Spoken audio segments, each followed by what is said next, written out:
How's it going? Pretty good. How about yourself? Yes, I think Yeah, we are live, by the way. we are live. Yes, should be. All right, cool. Does that happen? Yes. Anyway, so today, another early stream, joined by MonarchoHop, obviously, and we're going to be reacting to a debate which Yaron Brook had with Gene Epstein on whether selfishness is a virtue. So, I suppose, do you want to introduce yourself? I suppose if anybody doesn't know.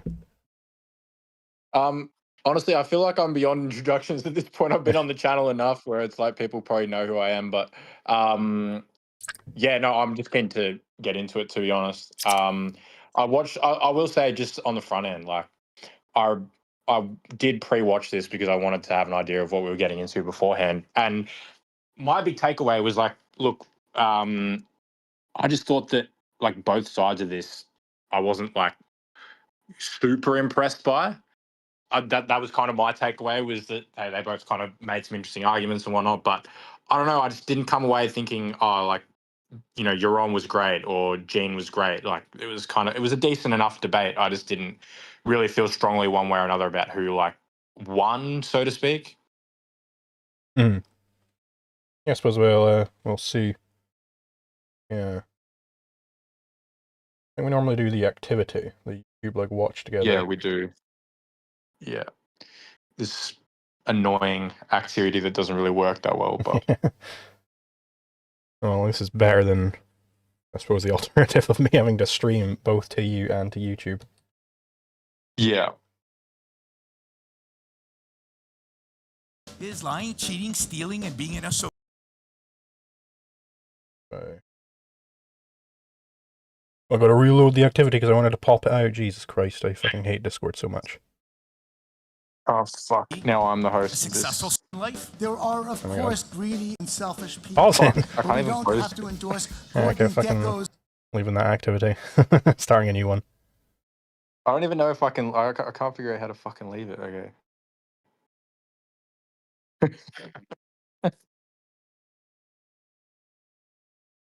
Alright, hold on. Let me switch my OBS scene as well.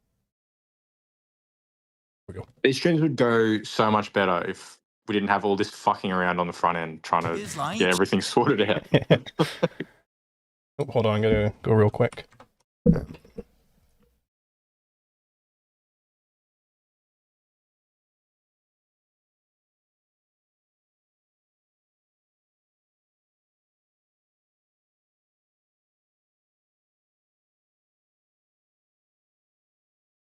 I guess it's just me then.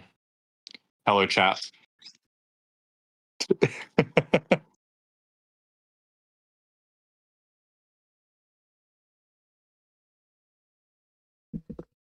Yes, I am back. My mother was just asking me what kind of stir fry I was making. Yeah, are we all good to go? All good to go on my end. Keen. Good, yeah. Cheating, stealing, and being an SOB. A successful strategy in life. There are, of course, greedy and selfish people. But we don't have to endorse Gordon Gekko's view that greed is good any more than we believe that selfishness is a virtue. This Christian morality of sacrifice and altruism is wrong. The marvel of the market is that through the invisible hand, the efforts of the greedy and selfish are channeled to serve the interests of others. Why not live the best, happiest, most flourishing, most successful, most engaging life? Obviously, Gene will... This is just a clip of what Gene said, but that's kind of an interesting way of putting it, that, oh, the invisible hand of the market's so good because it channels, pardon me, the greedy selfishness of the greedy people, and it makes it serve everybody else. And it's like, okay, well, he is kind of implicitly ceding the point that, in fact, yeah, these selfless people, these like kind of parasites, in Ayn Rand's words, the takers, they rely upon the greediness for everything they love. Like he relies on greediness for this show to take place, or else they wouldn't have any of the technology. So it's like, then it becomes easy for your own to flow through in the point that, well, yeah, indeed, greed is good, selfishness is a virtue, because you rely on it for everything. Even you admit that. Your free market model, it only works because of the selfish people. So how is that not a virtue? Yeah, look, I'm not gonna lie. I remember watching Wall Street, the movie, back in the day, and thinking this Gordon Gecko guy is actually pretty cool. I'm not gonna lie. Everyone, it's like, people will watch American Psycho and be like, "Oh, I'm so Patrick Bateman," or they'll watch The Wolf of Wall Street and they'll be like, "Oh, I'm so fucking Jordan Belfort." Like, I genuinely think that Gordon Gecko was like an interesting character that had some interesting points to make, rather than, you're supposed to come away from that movie and think, oh, he was such a freaking asshole, man. Like, he was so bad. And I didn't come away with that impression, I suppose, when I watched it. I haven't watched that movie, so I assumed he was talking about some sort of like cereal mascot or something. I didn't know there's a guy called Gordon Gecko. Yeah, no, it actually is a good movie. It's worth watching. It's got Charlie Sheen in it. Yeah, no, it's a good movie. For sure. I can't even use fucking keybinds to play on the Discord. This Discord watch together thing is so ass. Life that I can possibly live. Compassion is a virtue. Self-actualization is a virtue. But selfishness is not a virtue. And then the answer is no.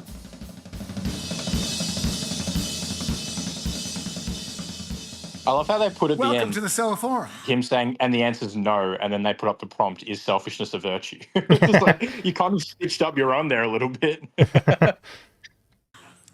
We're a monthly debate series that features topics of special interest to libertarians and aims to enhance social and professional ties within New York City's libertarian community.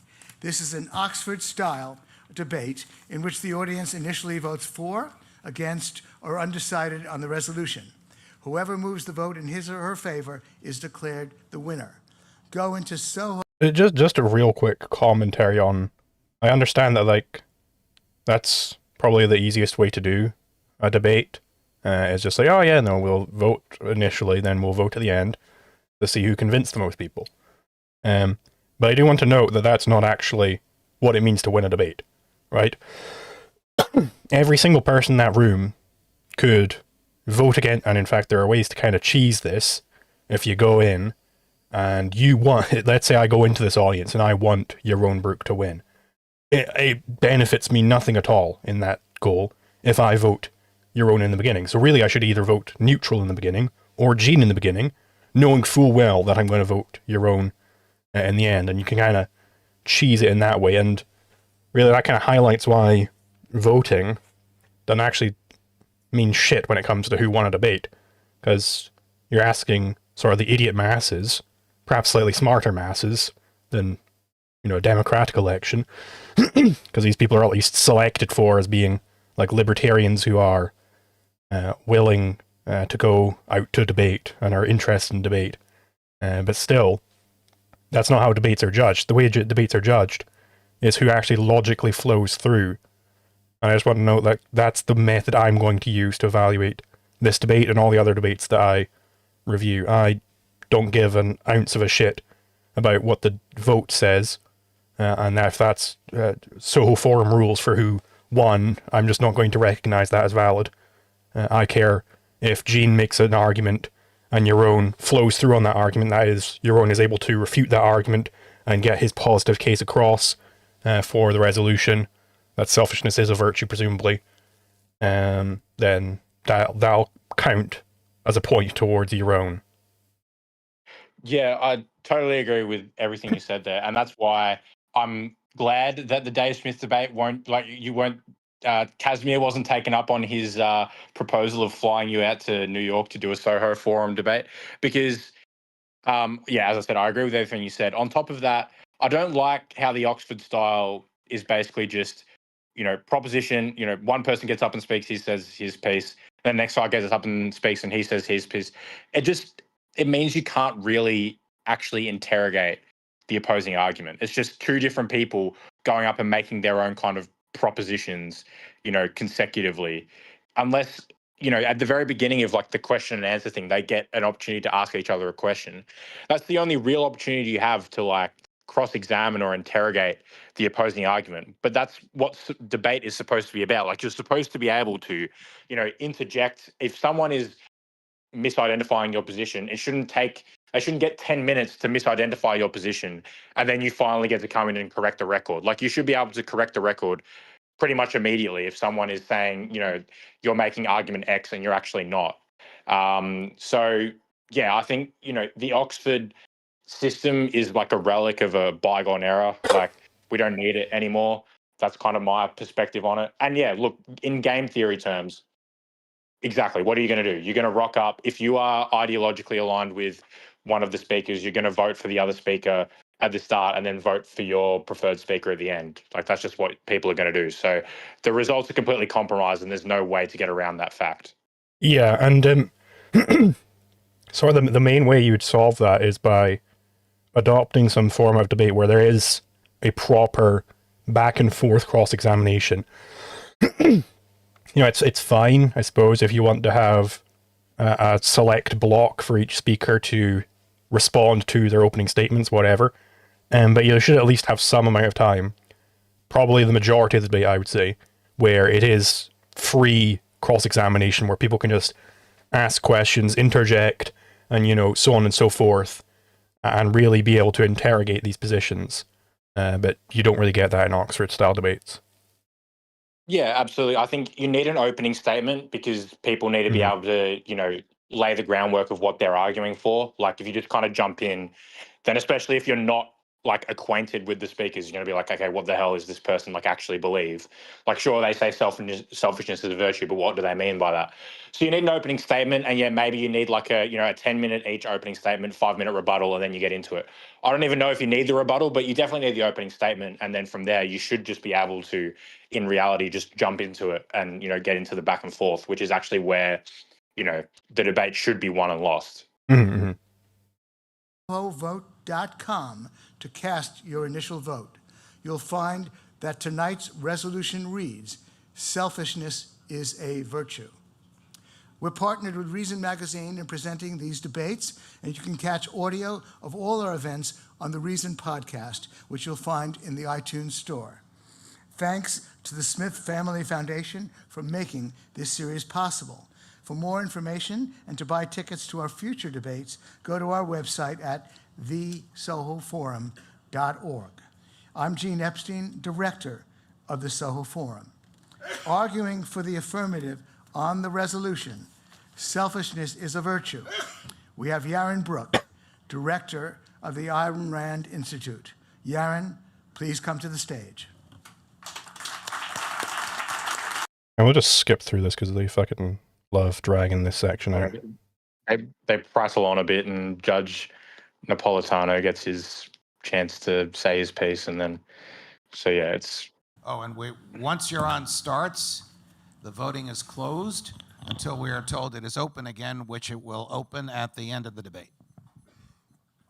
Lights. All right. Good evening, everybody. I can't see you. I think you're there. Thank you, Gene, for inviting me and for choosing this particular topic for us to debate. I'm really looking forward to this. And thank you, Judge, for moderating tonight's event. And thank you all for being here. Yeah, he is the judge, and he's a judge. Here tonight. Selfishness is a virtue. Now, that is a difficult proposition to make in the world in which we live. In a world in which selfishness is perceived to be a real vice, right? What do we associate with the word selfishness? We associate in popular culture with lying, stealing, cheating, backstabbing, being a real SOB, exploiting other people for one's own benefit.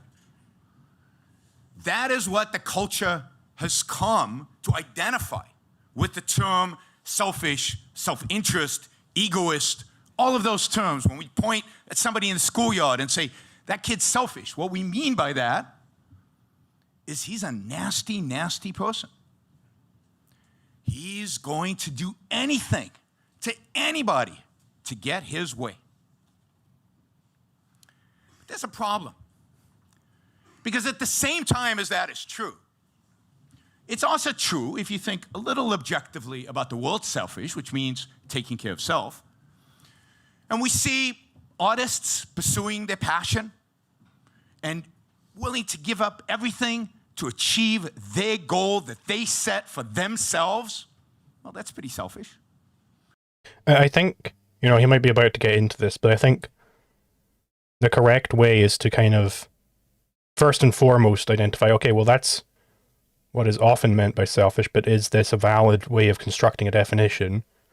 Okay, well, it's actually, there's a package deal here, which is selfish means you're interested in yourself, you're trying to gain things for yourself, and that means you're depriving other people of things. And they kind of unravel that package and go like, well, you know, that's, we got to have different words here. And when I'm saying selfish, I'm meaning just the self-interest, doing things for yourself, and that doesn't imply you're taking things from others. Yeah, I think this is a big problem that happens with this debate is it gets into, like, they try and avoid admitting that it's like a semantic debate, but at a lot of the times, and this is kind of preempting what Gene's going to say, but a lot of times it just feels like they're arguing about whether it's a good idea to use the word selfishness to describe the concept that they're both kind of pointing at in many respects, because Gene seems to think that self-interest is a good thing. And he seems to think that, you know, living by your own living for your own values is a good thing. And so it does feel like at times it gets to the point where they are just kind of being like, well, selfishness is a good term to use. Selfishness is a bad term to use.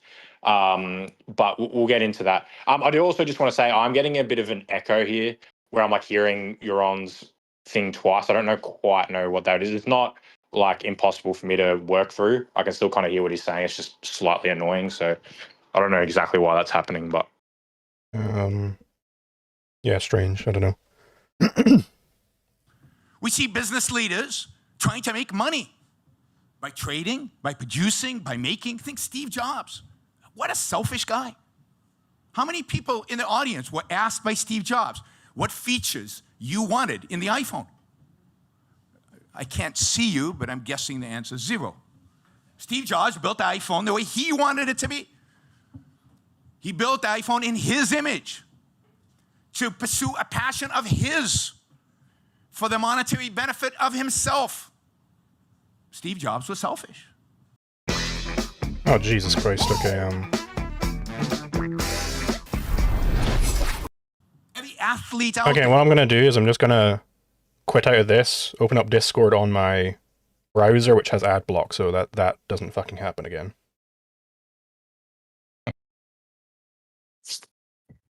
Let's, I normally have Discord on my browser anyway, so... Open Discord. Pardon me. damn, we don't get Anna de Armas's tits this time. What a shame. Let's see here. Bengal.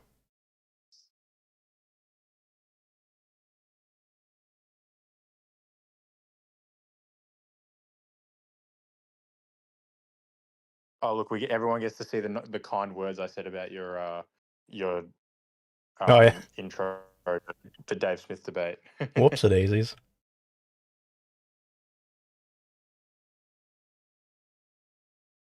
Cheating, stealing, and being an SOB. Okay, so yeah, he was about like 5 minutes in or something. Let's go there. Pursuing their passion and willing to give up everything to achieve their goal that they set for themselves. Well, that's pretty selfish. We see business leaders trying to make money. Just had the added bonus of fixing the issue I was having with the echo, so that's nice. Oh, there you go. Actually, I think my browser is very quiet, so let's turn that up. By producing, by making. Think Steve Jobs. What a selfish guy. How many people in the audience were asked by Steve Jobs what features you wanted in the iPhone? I can't see you, but I'm guessing the answer is 0. Steve Jobs built the iPhone the way he wanted it to be. He built the iPhone in his image to pursue a passion of his for the monetary benefit of himself. Steve Jobs was selfish. Every athlete out there, Michael Phelps, who worked tirelessly to become the greatest swimmer in history. For whom? For me? He cares that I enjoy watching swimming? No. For his parents? I hope not. He did it for himself. He was being selfish. So what's happened is that we have this term that has these mixed meanings inside of it. It has this idea of exploitation, of being mean, of being nasty, of being bad. And at the same time, it has all these positive things associated, pursuing your values, pursuing your passion. I do want to point out this is sort of where a lot of the modern hatred of the term selfishness comes from. Yaron kind of hinted at it just there, which is, well, they think profit is exploitation. It's a Marxian understanding of the term. That to be selfish, comes from Hegel as well, to be selfish, to be self-interested means that you're not sacrificing for the collective, which is the true, proper role, because the collective is the really real thing. So if you're just building yourself up, then that means you're taking things from other people, because it's truly your body, everything about you is supposed to be common property. Yeah, there's a lot of Ab Meadows actually just said it in the chat, just what I was about to say, which is there's a lot of assumptions embedded, and one of the key ones is that the world is zero sum, so that any benefit that you gain has to be at the expense of someone. There's no possibility for people to mutually benefit. That is another key kind of assumption that underlines the notion that selfishness is somehow bad. And it's amazing how much that kind of view permeates people's understanding. They truly do think the wealth is just fixed at any given moment, and there's no possibility for us to, expand our level of wealth, individually or as a society. Mm-hmm. Trading, making, building. We call this a package deal. When you take one concept and you put two things inside of them, two things that ultimately are kind of contradictory. Because when you actually look at life, and when you have time to look at history and look at the people around you and look at who is successful and who fails, is lying, cheating, stealing, and being an SOB? Yeah, and Admet was also he elaborated, which that probably comes from the belief that values are intrinsic. Yeah, indeed. Which is that value is something out there, which is imposed upon you. And that values can be imposed upon the person, right? Even by force, perhaps. And that is the Hegelian view, that the collective needs to make the individual completely subservient to the absolute mind, right? And that is imposing value down on someone. So if you are, taking that value for yourself, you have stolen that value from the collective. And yeah, that's sort of I don't know if they'll get into that depth in this debate. Hopefully they'll get into at least some amount of depth. But he is bringing up the concept of the package deal, which is very important. An SOB is a son of a bitch. I was about to say that as well. While we're in the business of answering audience questions. Yeah. So strategy in life? Does it actually lead, other than in politics, does it actually lead to success and prosperity and happiness and living a full human life, flourishing as a human being? And the answer is no. If you actually look at the world around us, Bernie Madoff lands up in jail.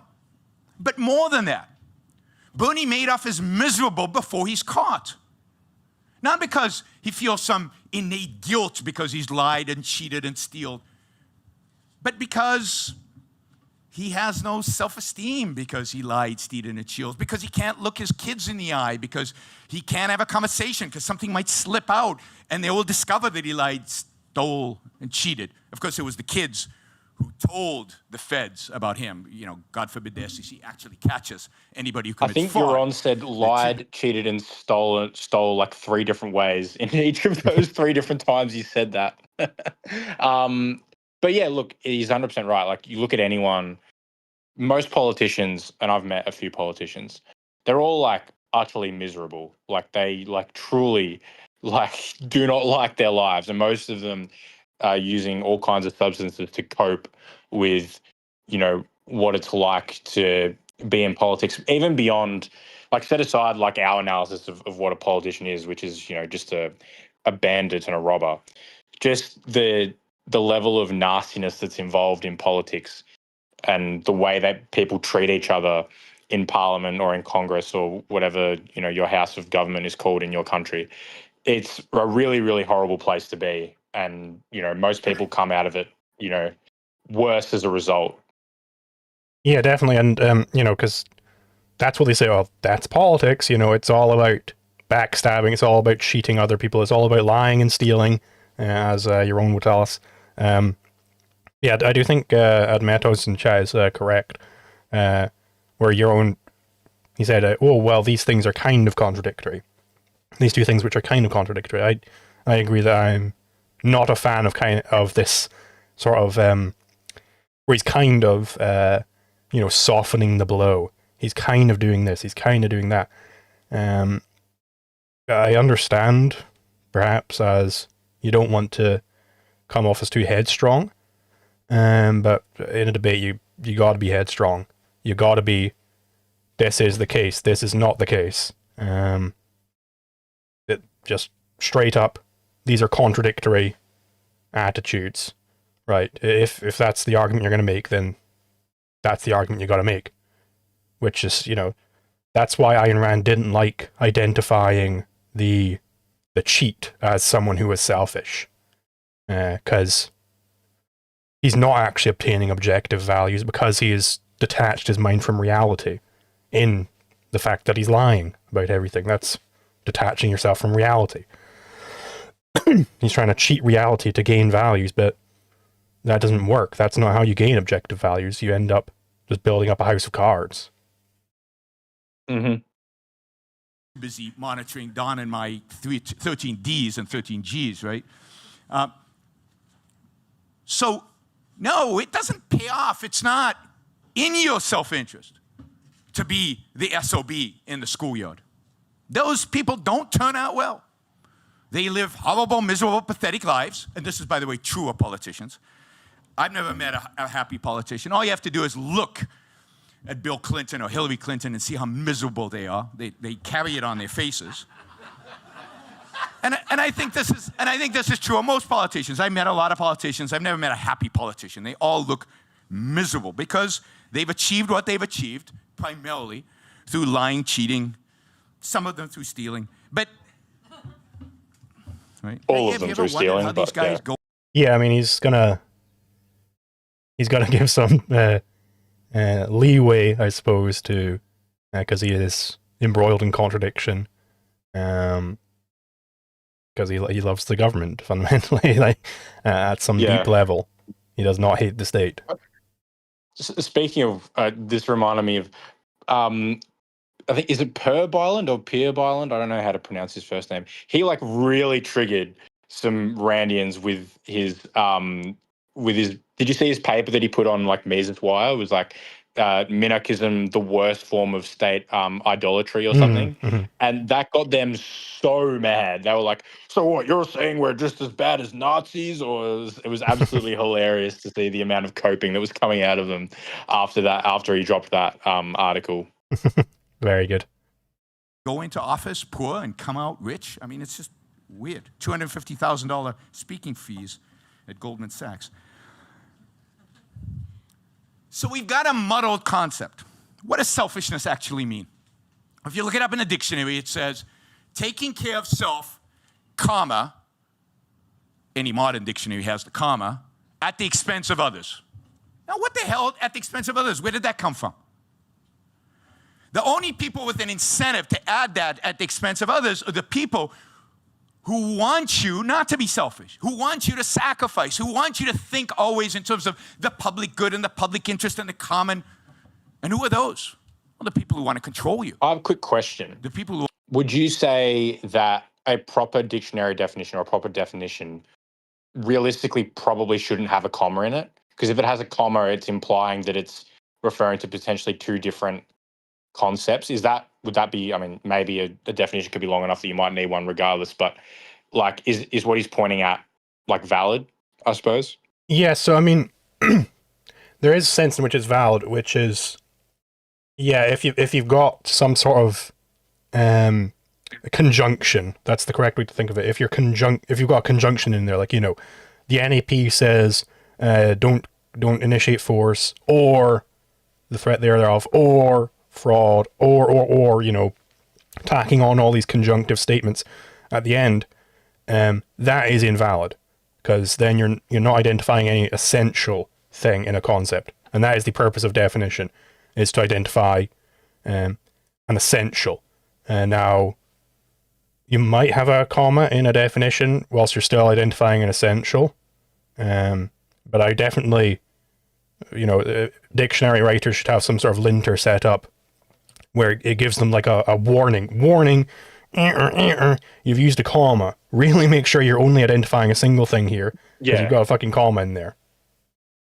Yeah, for sure. Yeah, no, I think that's fair. Like, you certainly can't rule out the potential that you might need to use one in some case, but yeah, it should be a warning sign, a red flag, so to speak. Yeah, isn't that disjunctive? Law ego says. Well, really, you can it's equivalent, because I could rephrase that and say, well, the NAP says you should not initiate force, and you should not initiate the threat of force, and you shouldn't, you know, so on and so forth. It's equivalent. Want to tell you how to live and what to do, because they know what's good for the public. They don't want you to live for yourself, because they know that people who live for themselves want to be free, want to be free of authority, free of coercion, free of force. So the only people who want you to live for the public interest, for the common good, are the people who are going to channel the public good and the common interest to you and tell you how to live and destroy your ability to be free. But more than that, we've been taught for 2,000 years. I figured I'd just pull up the Ayn Rand caricature, given we're both to cover out, because I forgot to do a pop out, but also we're doing a debate on is selfishness a virtue, so we got to have the Ayn Rand caricature in there. Yeah, I've missed the Ayn Rand caricature being along the side of the live stream panel. Yeah. That what is good is to sacrifice. What is good is to live for others. What is good is not your happiness, but other people's happiness. And altruism is an ism. It means otherism. And Augustine Comte, who came up with the term altruism, didn't mean being nice to people and opening doors. Even egoists open doors for people. I know that's a shock for you guys. No, Augustine Comte meant that altruism means living for the sake of others. Living for the sake of their happiness, living for the sake of their well-being. And the standard of your morality is how much you've sacrificed for the sake of other people. In other words, how much you have suffered for the sake of other people. Yeah, that's very true. And that's proper for him to... That's the proper distinction, is between living for yourself or living for others. And really, you know, hopefully he may well add this in, which is that even like the tyrant is still an altruist, because he's not living for himself. The person who's living for themselves aren't sacrificing to others or going out and taking value from others.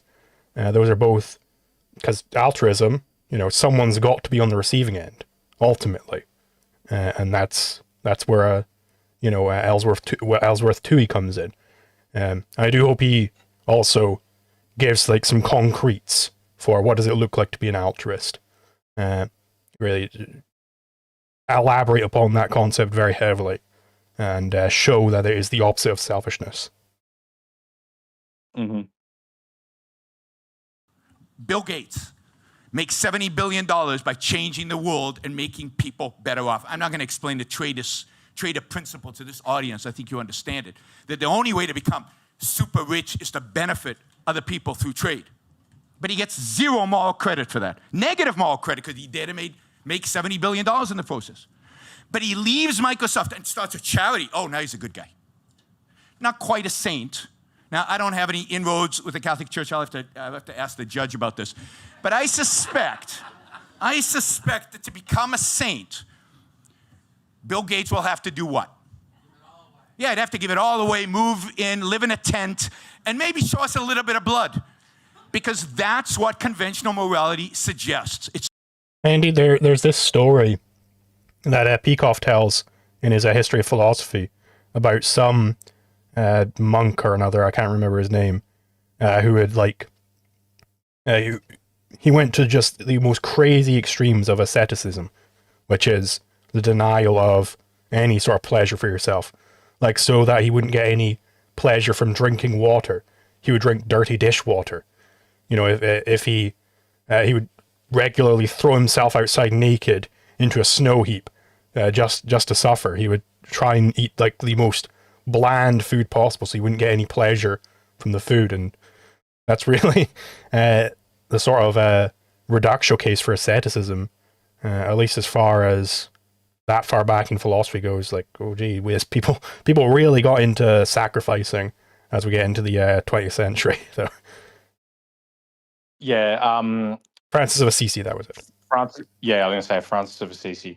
I believe that was...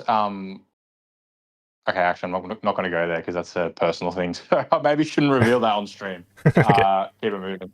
Yeah, so anyway, Handle Your Candle 1 for 100 rupees. Thank you very much. Thank you for doing an early stream. Much appreciated. Absolutely. It's easier to do these during the week because the Aussies are around, and it means I still, you know, if it's not going to be a late stream like a debate, then this is just the easiest time to do this sort of thing because there's 0% chance that any American will be willing to debate at this time.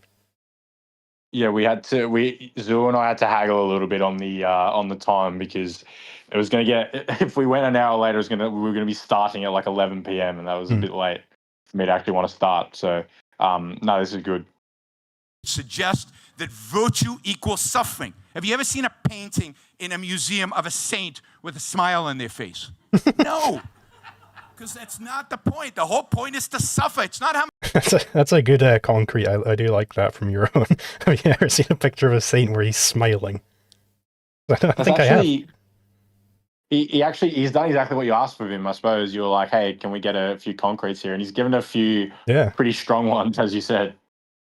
Let's just. I'm just gonna on stream look through. Oh my god, no! If you look at pictures of saints, it's all just a bunch of like Facebook slop. Jesus Christ.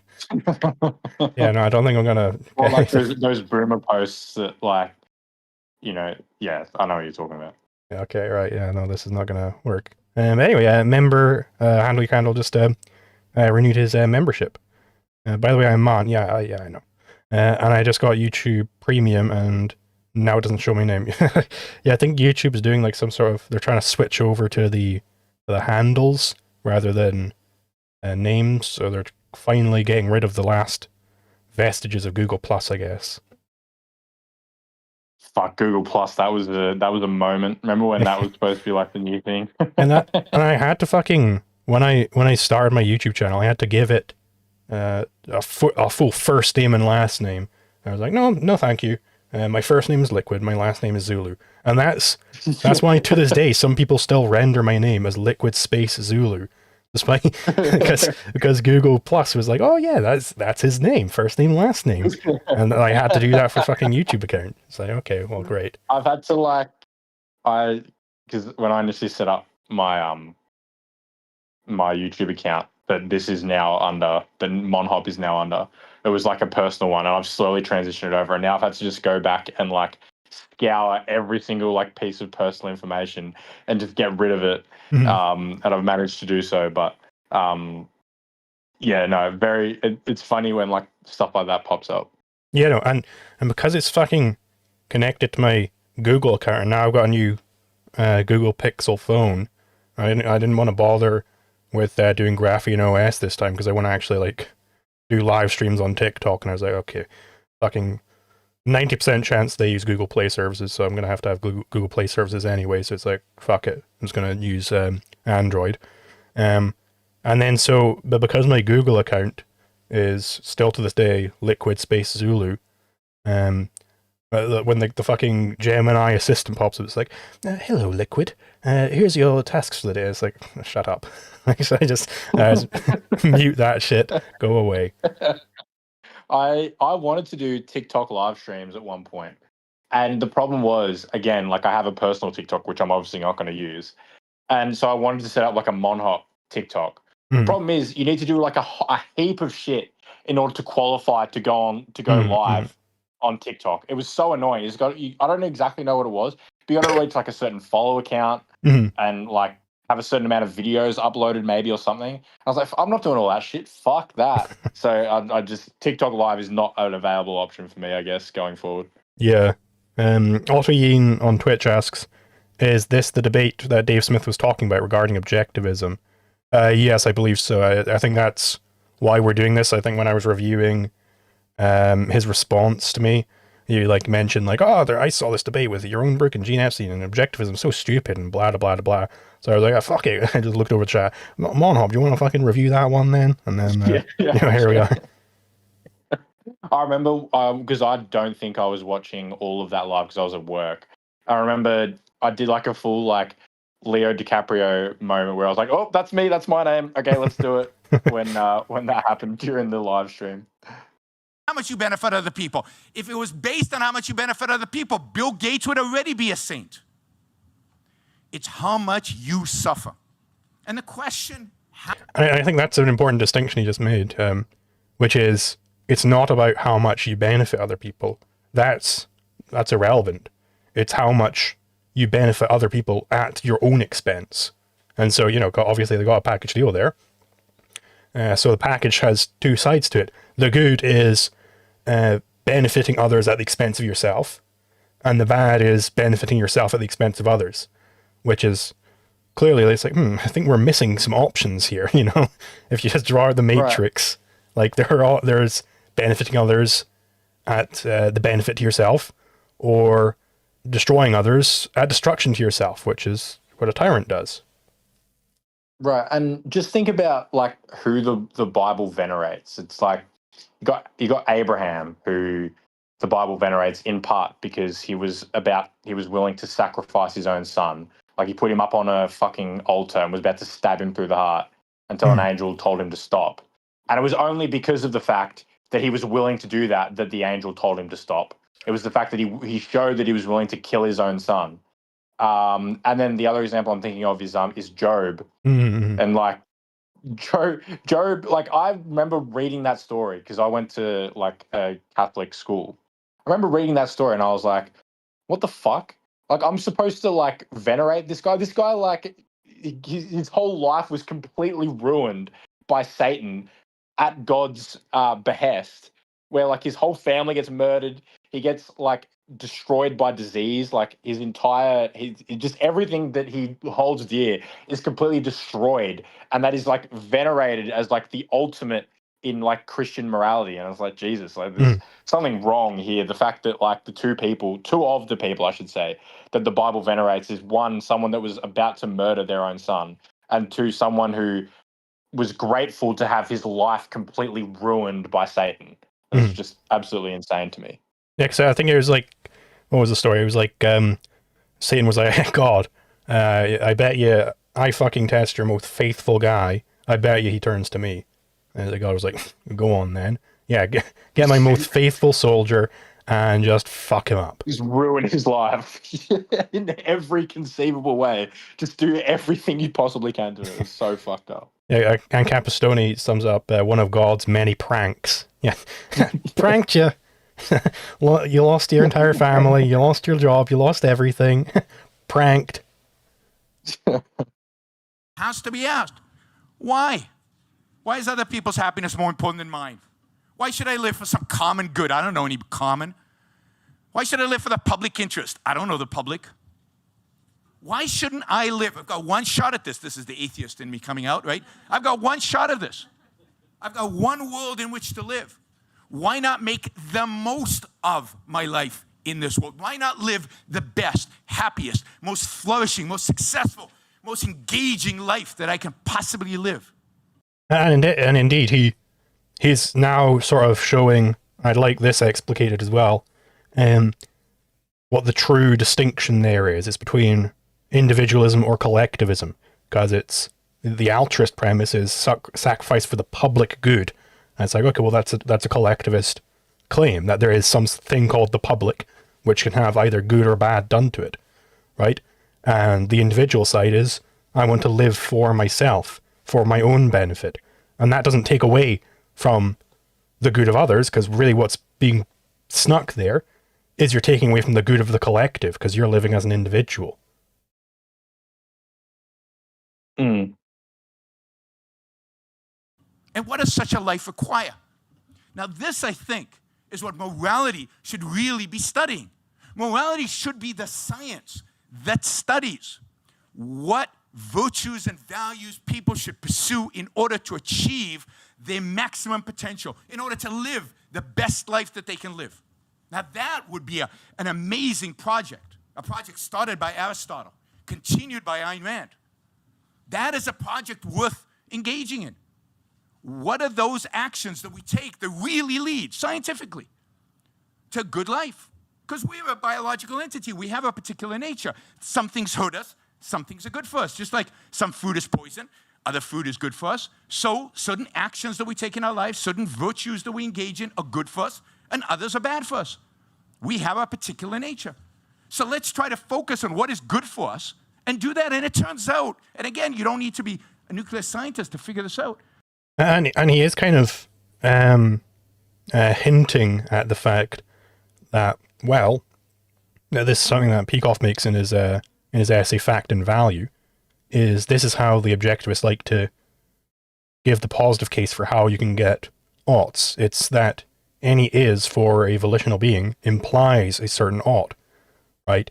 That they're given some fact of reality that implies a certain ethic with respect to how you should deal with that fact of reality. Should you ignore it, or should you, properly integrate it and act based upon that and what impact it has on your life? One example he gives is that the fact of reality that crops will grow better in the sunlight implies the ethic that you should grow your crops wherever possible in the most sunlight rather than growing them in the shade. That's just like one such example. He's kind of pointing at that here. Do you get money if someone with YouTube Premium is watching? Yes, I get basically just increased revenue from that person as they watch, because obviously they're not watching ads, but I get more money than if they were to watch the ads. Hell yeah. Everyone buy YouTube Premium just for Zulu. Hell yeah. It turns out that what's good for us is not exploiting other people. It's not lying, cheating, and stealing.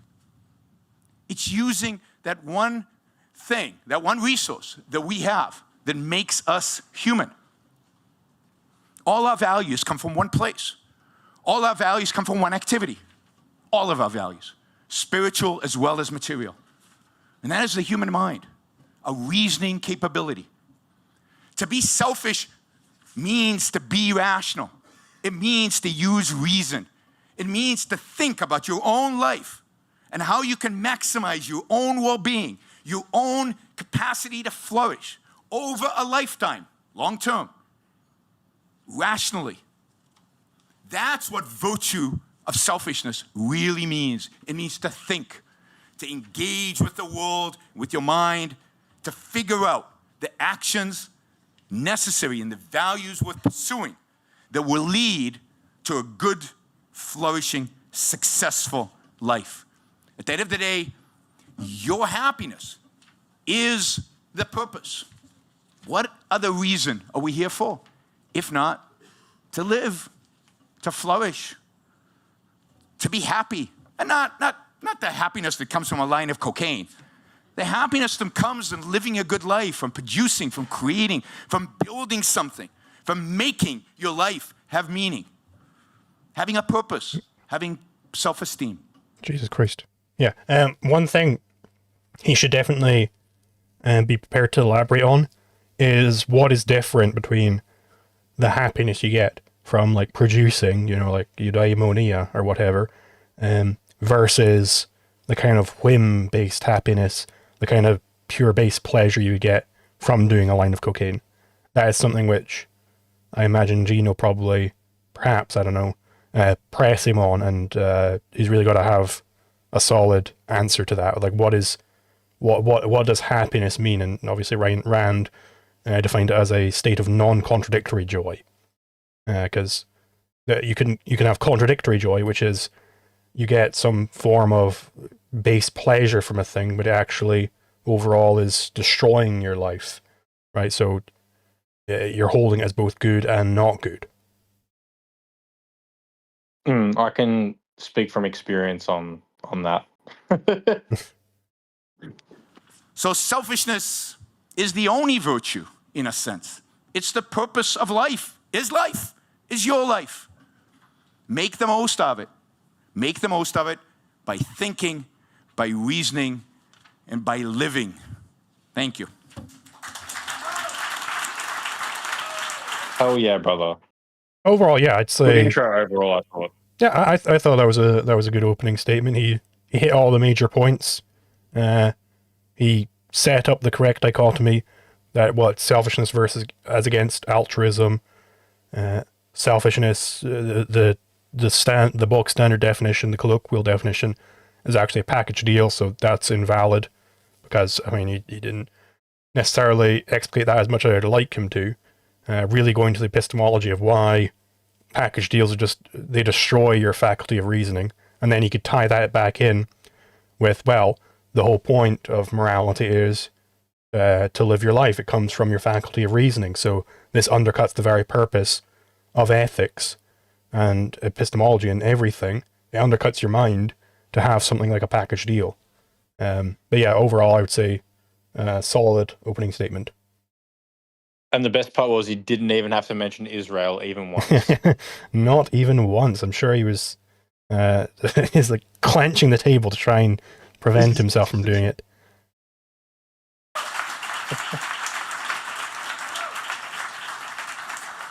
Thank you, Yaron. Gene Epstein will now make the negative case for 12 minutes. Napolitano's tie is long friend as Yaron. fuck. I just noticed that. It's like covering his dick. It's like down to the seat. Yeah, it's get that tie in order, man. It's way too long.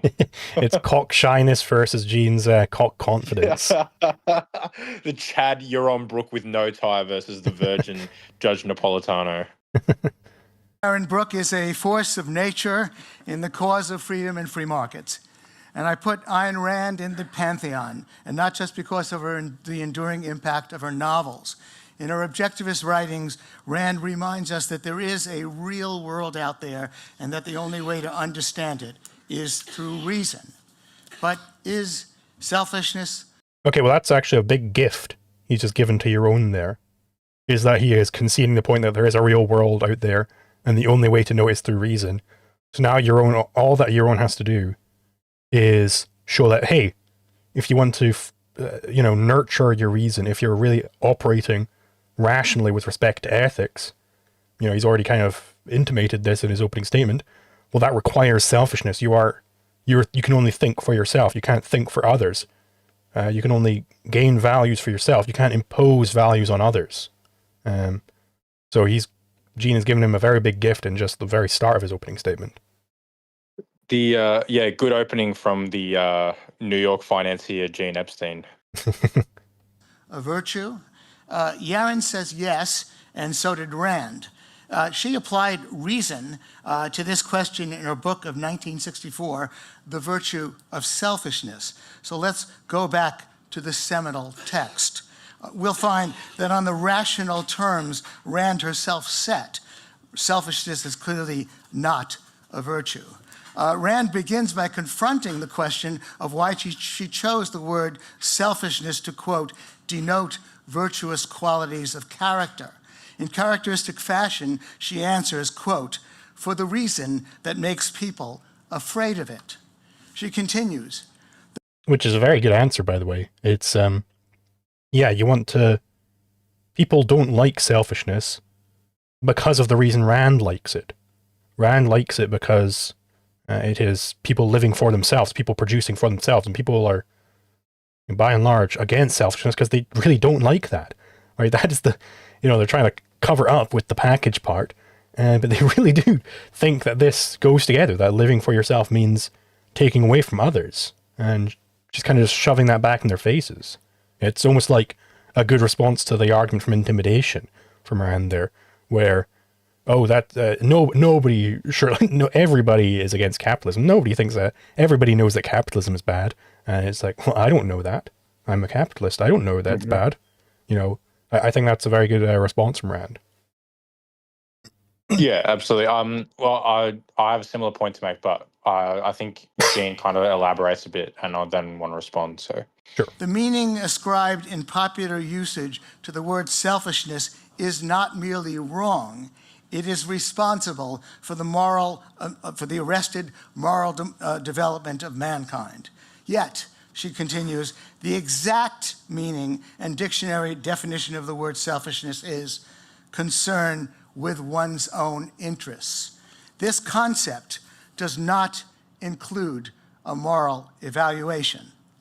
Now, Yaron has at times referred to selfishness as Rand defined it, but in her own statement, Rand made it clear that it would be unreasonable for her to define an English word according to her own preferences. That's why she cites the, quote, exact meaning and dictionary definition of the word, which does not include a moral evaluation. Now, Yaron just commendably did cite the exact meaning and definition of the word, because it always includes a moral evaluation. It always means, ever since Samuel Johnson's dictionary was written in 1773 and on through all of Webster's dictionaries, it always... This is like a first cousin of Dave's Merriam-Webster argument for what ownership means. Yeah, and it's like, I don't really care. Like, okay, I don't really care whatever that guy's name was that Jean just cited said the definition of self-own of fucking, I'm getting my people confused, of fucking selfishness means. I don't care. Like, it's just not relevant as far as I'm concerned. Yeah, and it's to whatever extent the definition of selfishness is indeed carrying with it a moral evaluation, well, they're committing the fallacy of the frozen abstraction there. That is one particular sort of morality, one particular sort of ethics, namely altruism, is being frozen to the abstraction of ethics itself. Because it's like, oh yeah, selfishness, that's definitely bad because ethics says it's bad. Read, altruism says it's bad. So we got to tack that on to the definition. Also, another 1,000 rupees from Handle Your Candle. Thank you very much. Pleasure is an emotion. Happiness is a set of connected emotions that forms a constant state of consciousness. Say if 80% of your life is composed of joy, desire, love, gratitude, confidence, pride, pleasure, then you're happy. Continue to the next message. This would be disqualifying for destructive pleasures like doing coke, because it destroys the long-term state of consciousness because of the consequences. And he's crediting Gene Binswanger in Moroni's Thinking Lab. So there you go. Means moral disapproval. The dictionary writers were doing their job by reflecting the fact that all written records of the word have used it in this way. The only... Again, that's freezing. People carry moral disapproval along with selfishness because they have the exact opposite morality to Ayn Rand, and that's why that's why she said she's using it. She likes using it precisely because of the reasons why people hate that word. Right? She is inverting the moral evaluation there, throwing it back in their face. Yeah, and Gene still hasn't got to the point that I thought he was going to get to, but he'll get there eventually, so just bear with me.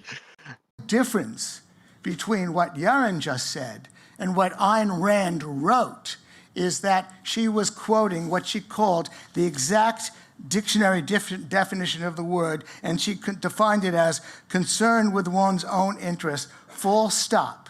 Not concern with one's own interest to the detriment of others, not to the expense of others, full stop, just concern with one's own interest. So Rand was being rational. She was pinning a definition on the dictionary, but she was misquoting the dictionary. Now, why the sleight of hand? I mean, Maybe I'm completely wrong, but I am certain that I have heard Rand explicitly untangling the package in various points, which is what makes it her definition exact, is that she has untangled the package and she's just pointing at the literal concept of selfishness. She isn't adding on this extra conjunction that the collectivist premise that it means that it's at the expense of others. That is inexact when you freeze this to collectivism. That's inexact. Yeah, what I will say is, if Jean is correct and Rand said that it was necessary for her to tie her definition of selfishness to the dictionary, then she was wrong to do that. And I don't actually know if she did do that or not. But if she did, if she was like, hey, look, I need to ascribe my definition to keep it in line with what the dictionary said, then she didn't need to do that, and she was wrong to do that. Mm-hmm. Why did Rand pretend she was citing the dictionary when she was clearly not doing so? Think of the heroic struggles she went through as an immigrant from the Soviet Union.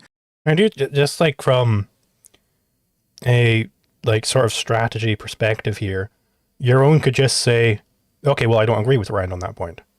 As this is a debate with Yaron Brook and Gene Epstein. He's not debating Ayn Rand, exactly, yeah. So whatever Ayn Rand said doesn't actually, this actually puts 0 points on the flow. Whatever he's saying about Ayn Rand, if Ayn Rand was irrational here, that doesn't actually add anything to the flow because he's not debating. It doesn't even say, was Ayn Rand correct to say that selfishness was virtue? Because then that would add things to the flow. But it just says, the literal proposition is, selfishness is a virtue. And Yaron Brook is taking the positive there, not Ayn Rand. Mm-hmm. Cosmo for $2. Thank you very much. How does your brain work, Zulu? It is a work of art. Well, thank you very much. Yeah, no, you kind of get a knack for tracking the flow when you've done as many debates as I do, I suppose. I can answer this question. If you check Zulu's bio on Twitter, you'll see that all of his thoughts were incepted by his MK Ultra handler. Now, who exactly his MK Ultra handler is, well, I could tell you, but I'd have to kill you. So yeah, that will remain a secret. Let's just pull that up for the old stream. Yeah. Creating narco-capitalist content. None of my opinions are my own. They were incepted by my MK Ultra handler. And indeed, they are anonymous, unfortunately. Imagine that, like Rand, you and I grew up with the suffocating idea that anyone who refuses to serve the state is selfish. Also imagine that even in the US, we witness President John F. Kennedy in his 1961 inaugural address declare to much acclaim that we citizens must all ask what we can do for our country. If we had these experiences, we too might want to shout from the rooftops that selfishness is a virtue, just to jolt people out of their servility to the... It's almost like the arrow of regression thing that Nikola Pavkovich went over on Fabian Liberty's stream, which is he was using it to analyze state policies, for instance, a policy which says that the government can come in and solve immigration, like, the abortarian point, that regresses into socialism because it operates on the premise that the government can indeed solve things. We should only ever support policies on the premise that the government can't solve things. So Ayn Rand saw the reductio case, the literal socialist case, and she saw that this one premise of selfishness means that you're taking from the collective. Right? She was living in a fucking Hegelian Marxist country, right? She saw that premise, it regresses into socialism, and she's entirely correct in that. So you need to flip that premise on its head. By doing that, you need to fix the definition of selfishness. You need to embrace the thing it is that they really hate, and the thing they really hate is living for yourself. They really do hate that, and she saw that every single day. And indeed, yeah, when you very clearly see the reductio case, it's very easy to see the thesis that you should have the regression go the other way. I suppose now is a good time to bring up this point. The point I wanted to make is kind of similar to what you've been saying, but the fact that people have such an aversion to the word selfishness is part of the exact reason why Rand was right to use it. Mm. Because if nothing else, we've talked about this before, it's a filter effect. The same way that Ace Arcus says he's a Talmudist in his X bio in order to filter out, idiots who are just going to say he's a Jewish shill or whatever. Same reason why I'm called Monhop, because, some comedians will point out that monarchist Hoppeanism is a contradiction, and those people can be safely discarded. Same here. Look, if you're going to have, and you're going to recoil at the use of the word selfishness and use that as a reason to discard Rand's works, then we never wanted you to begin with, I suppose. Like, we don't need you. If that's going to be your response, if you're going to read the title of the book and be like, well, I guess I can just safely discard this because selfishness is so obviously bad, then we never wanted you to read and fully understand the book to begin with. Yeah, and that's why, I always have an aversion towards people who seem to be scared of the word capitalism. Like they go, oh, I'm not a anarcho-capitalist, I'm a market anarchist. Oh no, I'm an agorist. No, I'm a left Rothbard. These people who, I'm not saying this about every single one of them, but there's a great streak of people who are just afraid of the word capitalism, and they inevitably end up endorsing some manner of call me garbage. Like, I've seen it time and time and time again. The people who are afraid of capitalism, they're telling you something. They really are afraid of capitalism in the sense that I'm talking about capitalism. They really are afraid of that. And, eventually they regress into some call me garbage. It happens every single time. Yeah, I used to debate this guy on Twitter like years ago, who called himself like a market anarchist or whatever. And I can remember distinctly, he was like a market anarchist one day, and then like a week later I come back and he's a social democrat. Mm-hmm. And then a week after that, he's like back to anarchism. And it was all based on like utilitarianism. And I'm like, okay, like that's a case in point, right? The fact that he was scared, like it wasn't that he was scared of capitalism in and of itself, but rather the character traits that fear pointed to are also what led to him being so wishy-washy and jumping all the way from, being a market anarchist to like the opposite side of the political compass and being a social democrat, and then jumping all the way back again in the span of like weeks. Mm-hmm. And then Cosmo Critter for another $2. Thank you very much. The chillery boar or the iced cheese? Pick one. I'm not familiar with what those refer to. I don't know iced cheese. I like the way that cheese tastes. The state. We too might want to rail against what Rand called the arrested moral development of mankind by calling selfishness a virtue, given the popularity of Kennedy's statement. But since we don't bear Rand's scars, we don't have to go down that false and destructive route, and neither does Yaron. To echo the... Okay, so then he's saying that Yaron Brook is making the same supposedly mistakes of Rand that in identifying selfishness that way, and he's saying that Rand only ever identified selfishness that way because she saw the complete opposite of selfishness and saw how bad it was. It strikes me that wasn't a mistake then. She wasn't mistaken in her identification of what altruism truly leads to, and her opposition of that to selfishness, self-interest, individualism. It seems to me that Yaron Brook can very easily flow through on that. Yeah, absolutely. And Heterodox Agnostic 8070 for 20 NOK. Thank you very much. Brother, I am a capitalist, agorist, objectivist. Yeah, so long as you're not afraid of the C word.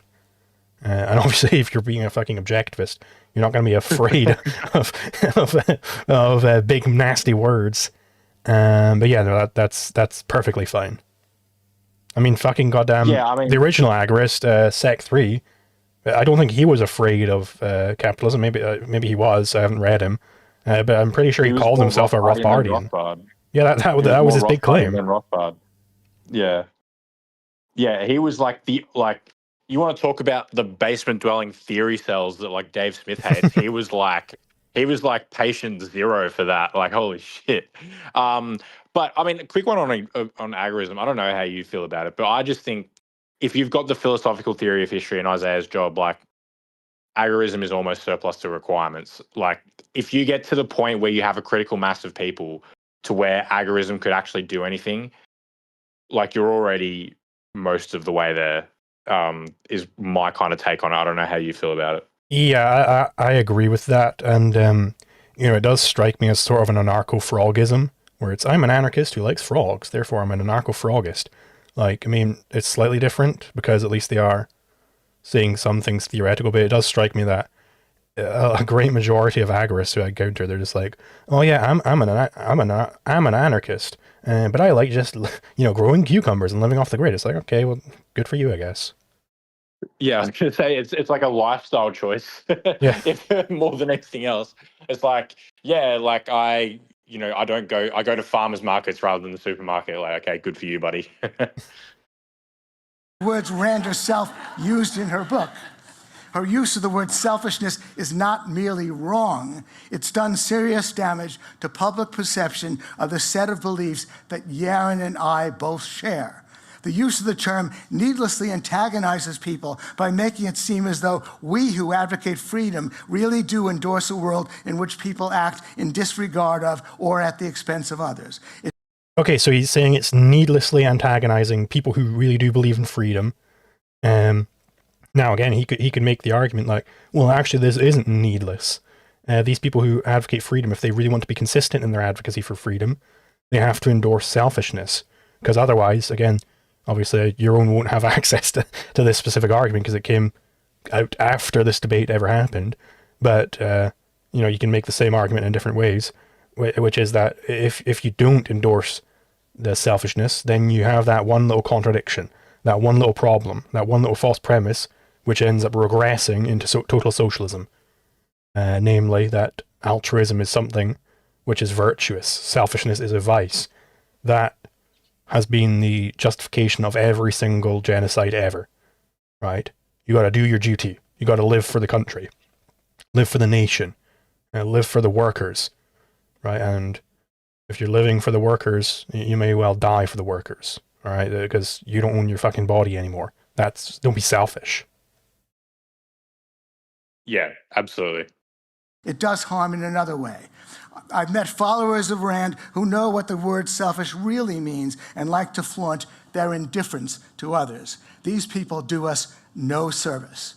In a speech Rand delivered, she attacked Kennedy's statement, which read in full, "Ask not what your country can do for you, ask what you can do for your country." And in 1962, 2 years before The Virtue of Selfishness was published, free market economist Milton Friedman took a principled stand against that statement in his book, Capitalism and Freedom, the same principled stand Rand had taken.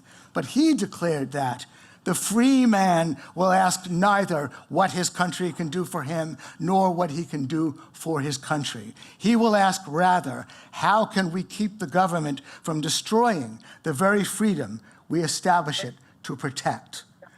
Joining Friedman.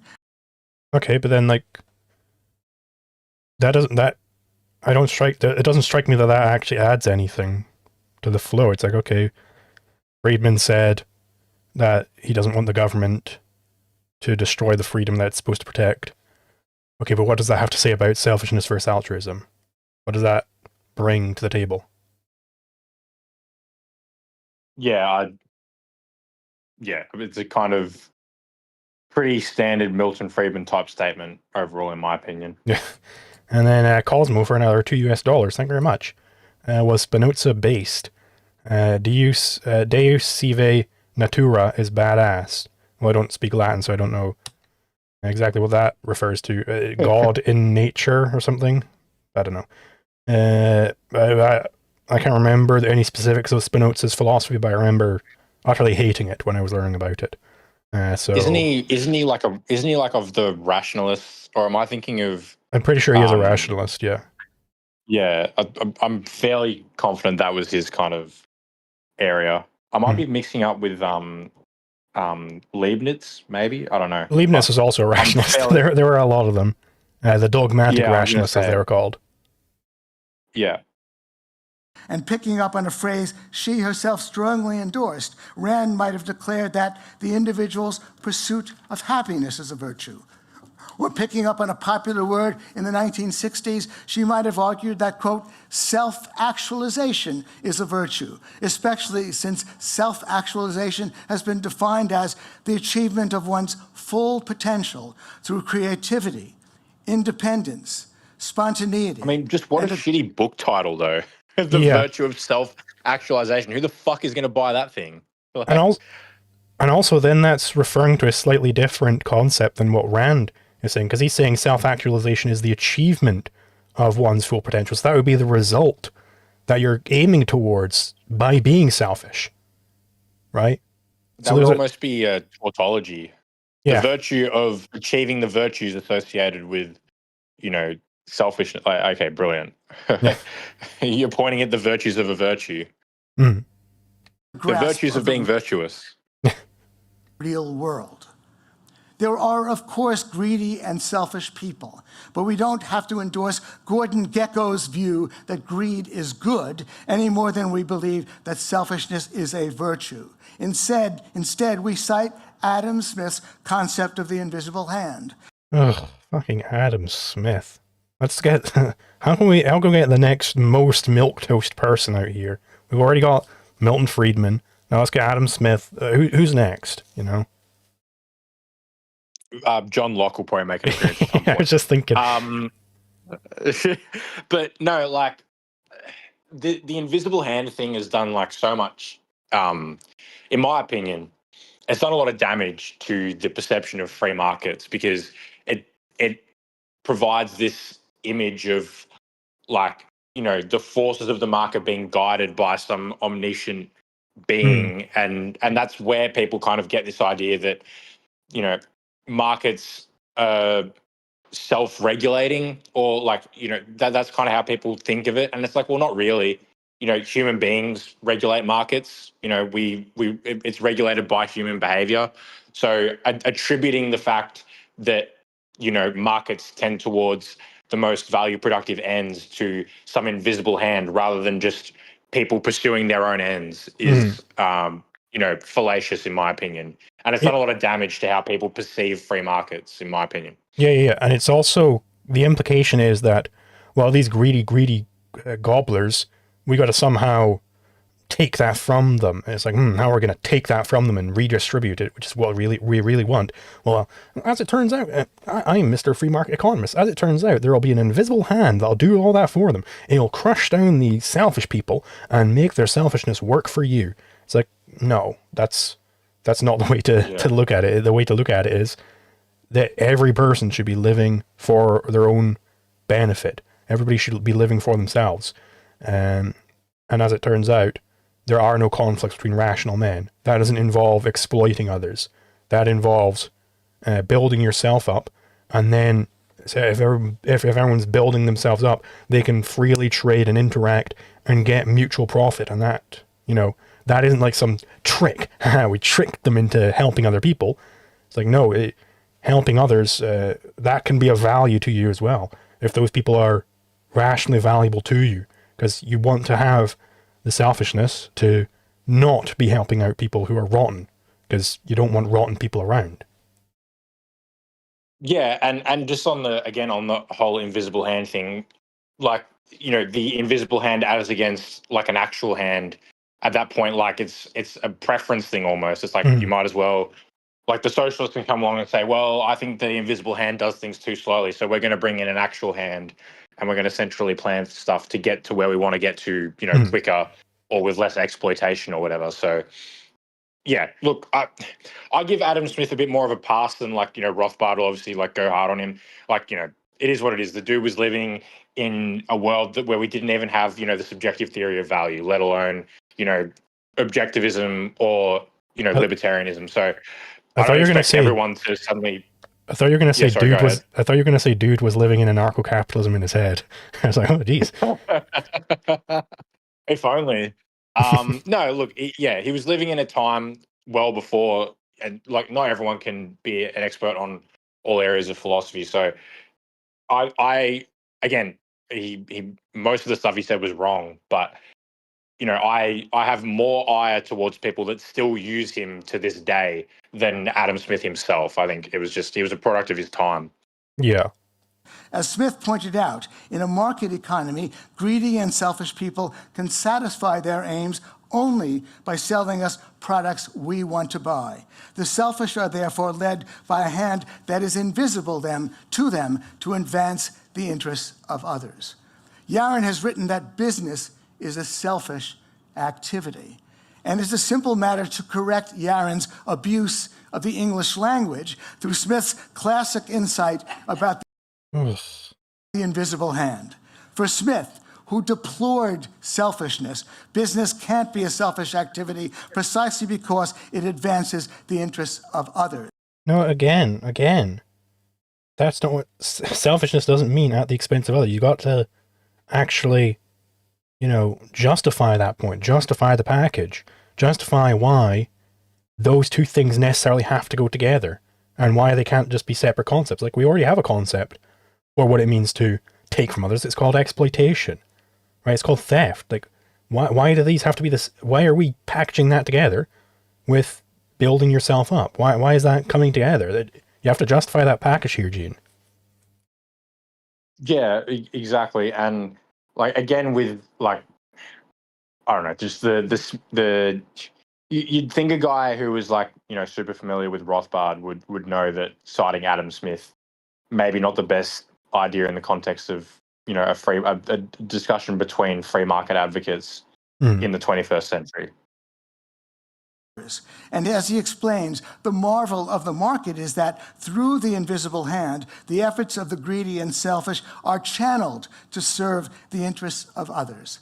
Yeah, so again, he's then saying that the interests of those greedy people, those selfish people, and he thinks that business isn't selfish, specifically because the invisible hand comes along to those horrible, selfish people, and it like squeezes out the wealth from them and gives it and redistributes it, which is exactly, what we were saying before, that this is a fundamentally like collectivist attitude, which is, your own Brook already identified that as being altruism.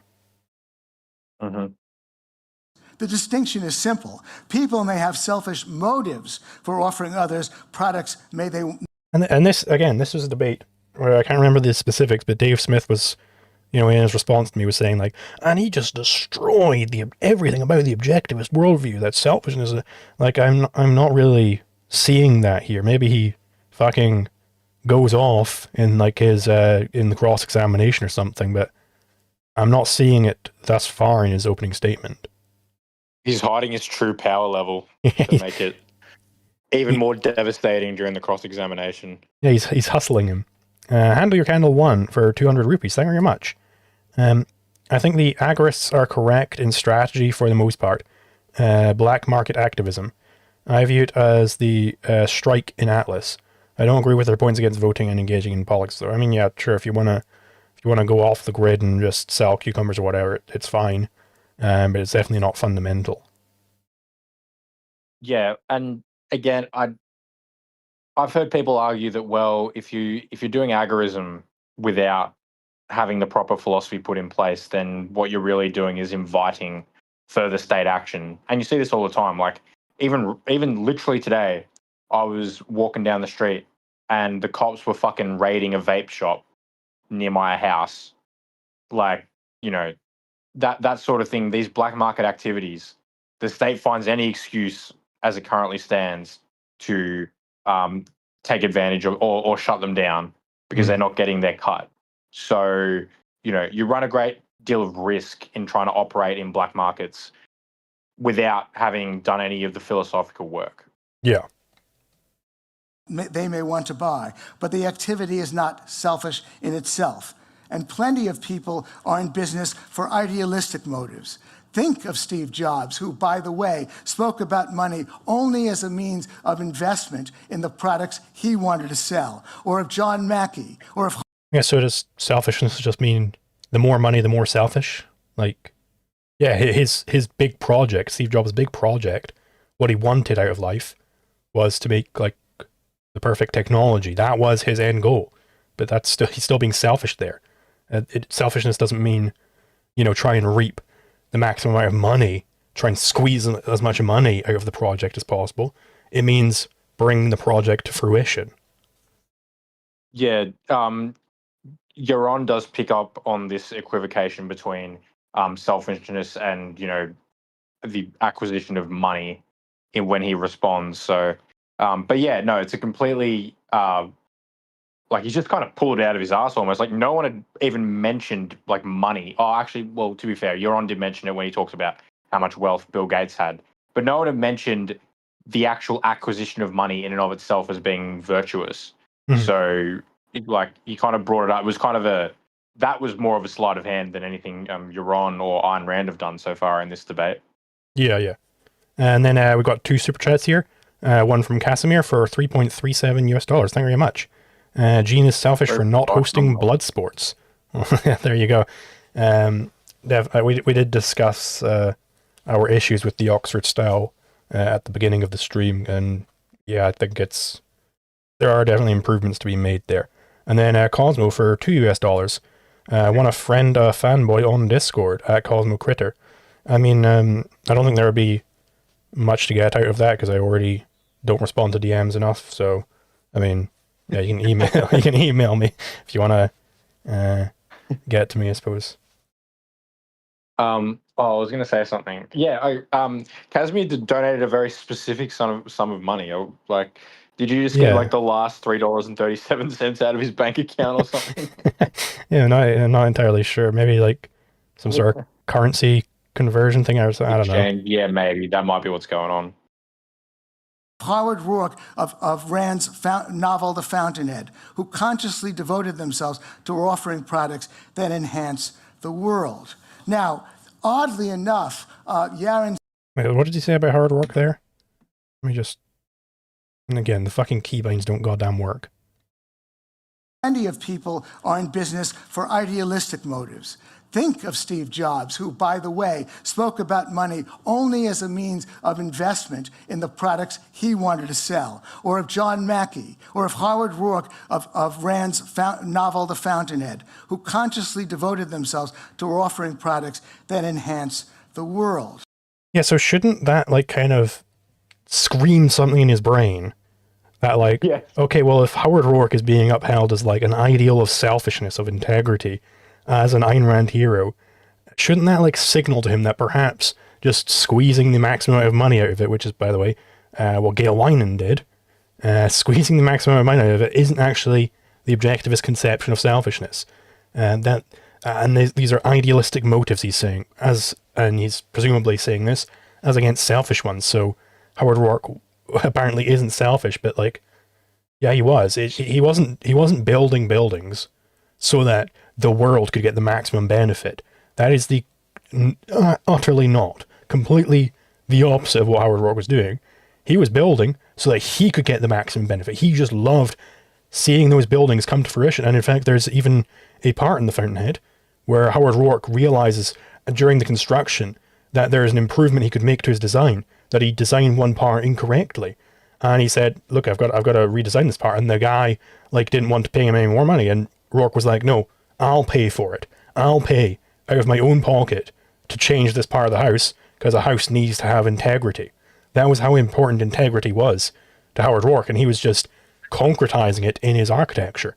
That is selfish, and it's definitely not the strategy of just wringing out as much cash as you possibly can, or else why would he pay out of his own pocket to redesign a part of the house? And he even refused. Like, he was like, no, I'll fucking pay for this. It is what I want to have done. I'm paying for it. And he never asked the guy for any money for that. Yeah, I'm just reminded of this whole like discussion has just reminded me of like the thought experiment of like, would you rather be an altruist in a society of altruists or an objectivist or, a selfish in a society of selfish people? And I think the answer is so undeniably obvious that you'd rather be selfish in a society of selfish people. Like, if everyone was fully altruistic, society, we would never have like past the agricultural revolution. Yeah. Let's be honest. Like, we would still be in dirt if people just constantly thought about, oh, what can I give away of what I've produced to other people, rather than accumulating capital to, as Hopper talks about, capital accumulation to lower time preference and increase the wealth of society. Like, if people weren't thinking in those terms, if there was no one that thought in those terms, we'd still be living in dirt to this day. Yeah, because we never would have developed property, for instance, because, we took down this board, this is for everyone. We gotta, from each according to his ability to each according to his need. That's really what altruism means. So, hey, stop being selfish, stop hogging all the meat for yourself, right? Don't be selfish, I gotta give this away. And so, yeah, there would be no such thing as property, and zero capital development would ever happen.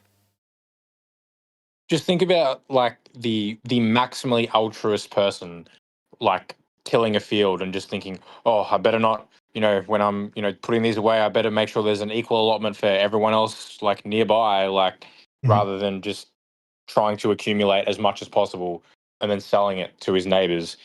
Like, yeah.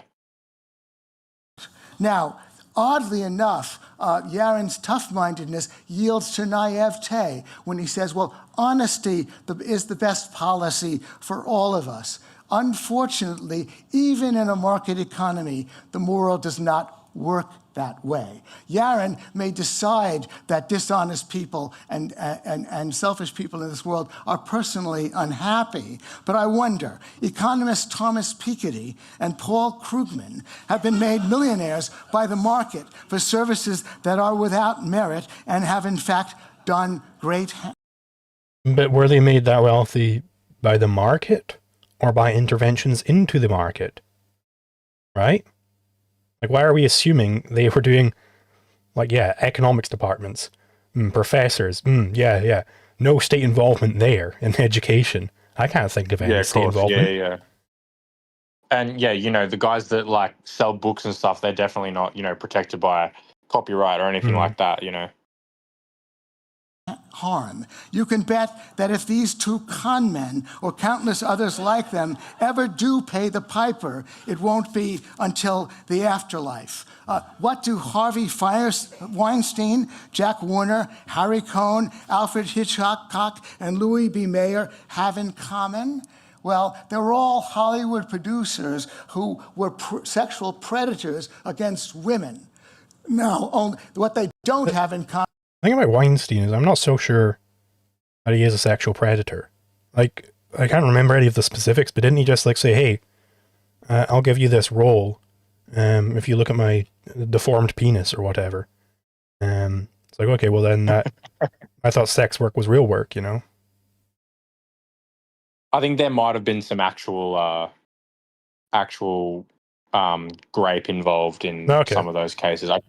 I could be wrong about that, but I do think there was some actual. Yeah, I get what you mean, and I've had the same thought myself. It's like, well, if these feminists are really going to go to the logical conclusion of their beliefs, then did he ever do anything wrong?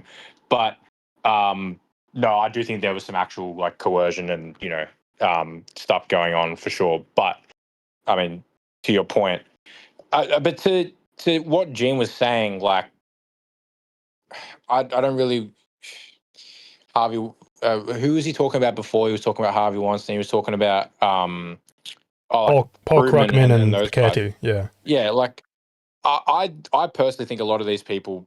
I mean, Harvey Weinstein was destroyed before he ever went to, like, all these Hollywood producers and stuff. Like, they're not happy. Like, if you, the one thing you can say for absolute certainty about Hollywood is that every single person there is putting on a facade, and it's like the worst kept secret on the face of the planet. So I don't think using Hollywood producers as the example of, like, these people that have been committing all these ills but actually getting away with it and also are super happy with their lives, this is not really a good example to use, I would say, in my opinion. Yeah, that's like the trope of the Hollywood producers, that they're fucking miserable. Yeah. That's the one thing that everyone knows about these producers, is they're miserable, and they, do heaps of drugs, and they just, hate their lives, but, they put on a facade, and they, they rock up to awards shows and pretend that they're happy. Yeah, like fucking BoJack Horseman. Like this is everybody understands this. But yeah, 5 gifted memberships from Man. Thank you very much. Hell yeah. I still haven't figured out how to Is that do only gifted one? memberships. I'm not going to lie. I don't know. Maybe my phone just doesn't allow it, but who knows? Possibly. One of them, Harvey Weinstein, ever got caught. So we must tough-mindedly admit that honesty. I mean, there is something here. If they never got caught, well, we know about it somehow. So does that mean that someone just accused them after they died? Well, in that case, you know, they didn't have their day in court. Obviously, it's possible to prove things after someone's died. But like, you know, there's a question there. I think he's also drawing a bit of a equivocation here between, like, I don't think Yaron even brings this up. He talks about Bernie Madoff and like his pyramid scheme and stuff. And he talks about how, like, look, Bernie Madoff was eventually caught, and yeah, it was really shitty for him when he went to prison, as he deserved to, for all the crimes that he committed. But he talks about prior to that, like, look, even when this guy was getting away with it, and he was sitting on millions upon millions of dollars in penthouse suites, how he was still most likely unhappy because he had to spend he was living a lie. Like, he had to spend all of his time watching his back because he knew that, you know, at any given moment, someone could stab him in the back and he would get his comeuppance. Like that's kind of what he was getting at. And so to this point, like, yeah, look, a lot of horrible people, like Jimmy Savile is a great example. You know, he died like a hero, and then 5 seconds after he died, everyone found out what a horrible person he was. But you know, the point was that that what Yaron was getting at is that most likely Jimmy Savile was living, and all these other people were living with the guilt of the horrible things that they did to people. So the fact that they didn't actually see like justice in a courtroom doesn't really disprove what Yaron was getting at. Yeah, and Jimmy Savile, by the way, protected by a state institution, the BBC. You know, so not exactly the capitalism that supposedly should be here. And moreover, what Gene has to do is show that all these people are genuinely selfish. Okay, but then he's got to come into this with a definition of selfishness. He just seems to be using the package deal one. Okay, but then he's got to justify that package deal. He's got to justify why it's proper to use package dealing in the definition of concept. So, you know, you could bring this into epistemology, and I don't think that Gene can win that debate. Yeah, unfortunately, I don't think either of them would go that deep in a Soho Forum debate, because it doesn't really facilitate that level of analysis. That's the other problem with the whole format, is it allows people to float up in the politics or whatever particular realm that they feel comfortable in, and doesn't really get them to drill down into the fundamentals, because of the kind of long format of each person's opportunity to speak, I suppose. Yeah, because I can't remember an instance where I was watching a Soho Forum debate which actually like got into epistemology or anything. I don't remember any such instance. I don't even think the word epistemology or metaphysics is ever really used in these debates. Yeah. Is not always the best policy, and that the market, that people are often naive and they buy snake oil. Well, it's honesty is the best policy to what end? It's the best policy towards the end of living a happy, fulfilled life. That was his point. He didn't say anything about honesty is always the best way to make $1 million. He never said that. Right, because making $1 million isn't his definition of selfishness. From others.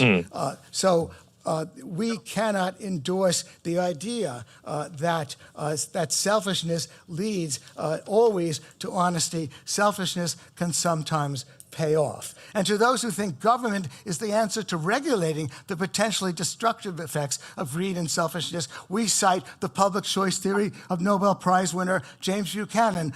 There we go. Public choice theory. We've got the Mount Rushmore of milquetoast bullshit in this opening statement. Yes. And then the median voter theorem out there, and maybe like the Laffer curve or something, really to round out like the table of milquetoast bullshit. And then another 100 rupees from Man. Thank you very much. Nikos' Greek surname at the ARI made a good point regarding this with respect to Stalin, that he lived in constant paranoia despite being so powerful. Yeah, indeed. Yeah, and every fiction book and most non-fiction books that delve into the personal lives of, these sorts of people, all of them talk about how this person gave the appearance of being happy on the outside and internally had this turmoil for one reason or another. Like, Yaron is not drawing a long bow here to say that people who attain their wealth via, deceit or, otherwise unscrupulous means tend to live challenging lives as far as their actual happiness with themselves. Mm-hmm. Called his theory politics without romance. Greedy and selfish opportunists will also be found in government, where the absence of market constraints permits them to act destructively and further their own selfishness, however unhappy Bill Clinton and Hillary Clinton are, according to Yaron, who probably hasn't had them confide in him for quite a long time. As Yaron... Yeah, again, like, everything Gene is saying here ultimately rests upon a package deal. So Gene has to flow through in the point that package dealing is in some way proper. And Yaron has already untangled the fact that it is a package deal, and he said, it's kind of contradictory. It's okay. So, but then that's at least enough to get on the flow that, okay, package deals are not okay. So Gene really has to now... Yaron actually flows through at present unless Gene can in some way put up a defense of package dealing. Because right now, Yaron has disputed package dealing. Gene is resting his case on a package deal. Actually, I think Yaron would have to explicate that and say, like, hey, look, all the things you're saying, Gene, they all still tie back to this package deal. If Yaron does that, then he flows through. Unless Gene is somehow able to defend package dealing. The way I was always taught to think about, arguments, like when you're in a debate like this, is to, think about them as like trees where, you have the root and like the trunk of the argument, which is the core point that you're attacking. And then you have like the little branches and like leaves and offshoots that, if you attack those and like, sure, you might get a point, but you haven't really attacked the fundamentals. I feel like Gene talking about, whether Bill and Hillary Clinton really are unhappy or not is like the logical equivalent in this analogy to like cutting off one leaf of what Yaron said. Is like, okay, brilliant. Like, I don't know, Hillary Clinton, let's think about her for a second. She's married to a husband who was like famously cheated on her with his secretary and who attended Epstein Island like 20 something times to do who knows what. I don't know, how fucking happy would you be in that scenario? Like, come on, let's have a bit of critical thinking here. And it's not really all that relevant to the core concept that Yaron was trying to bring up. And also, for a while there, was the only person to have ever lost an election against Donald Trump after he lost to Biden. Like, that had to have stung a little bit, Oh yeah. No, I always love that that post she put up. Where it was like, happy birthday to a future president, and it was a younger portrait of herself. that will live in infamy for the rest of time. As Yaron and I both know, we advocates of laissez-faire capitalism are the only ones who can truly say that we care about the well-being of the broad masses of people, while the Bernie Sanders of this world are offering them snake oil that can only make matters worse. Yaron has also disavowed selfishness correctly defined. In a recent interview, Yaron was asked about whether he believed in a social safety net, and here's what he said: I believe in a safety net. I just don't believe the government should provide it. I don't believe I should be coerced to help them. You want to help them. I want to help them. We can get together and help them voluntarily. Notice that Yaron said, I want to help them. And so would I. Adam Smith. Okay, then he can just kind of elaborate upon what he meant by I want to help them. I want to help specific people who I think are worth helping. He could just say that and then boom, that point is eliminated. I think it is proper for him to, bring this up and be like, hey, this sounds kind of like altruism, because, it does kind of. But Yaron can very easily elaborate upon that and explain why he's not being an altruist there. Yeah, for sure. I mean, maybe we can bring this up further down the track, but I'm not so sure about the people who argue that like charity would form a key part of a hypothetical free market society. Like, I think you'd probably get mutual aid. You see, like, obviously, David T. Beto had that great book From Mutual Aid to the Welfare State, where he tracks how the opposite has occurred as the state has encroached on the industry for looking after poor people. But what we see wasn't that previously we had these like charities that were set up where people just donated money to the poor. Like, no, it was mutual aid. It was, there's a buy-in that you commit to, and you receive aid in return for the promise that you would also give aid if necessary. So I'm not sure I buy the argument that you'd actually see much charity in a free market. I think charity these days is mostly a way to get around taxes, which is based. But I think that's the primary purpose behind a lot of charities that are set up these days. Yeah, for sure.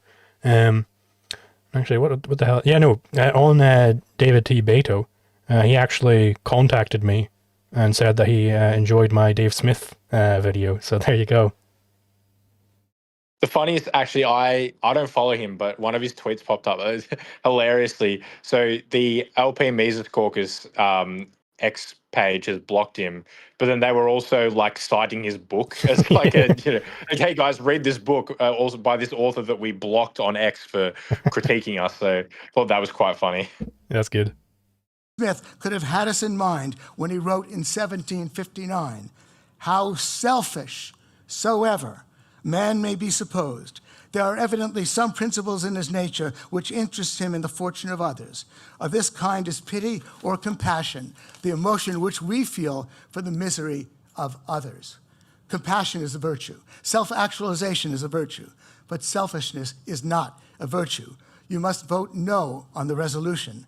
And in doing so, you'll be even truer to the rational ideals that Ayn Rand advocated." Thanks.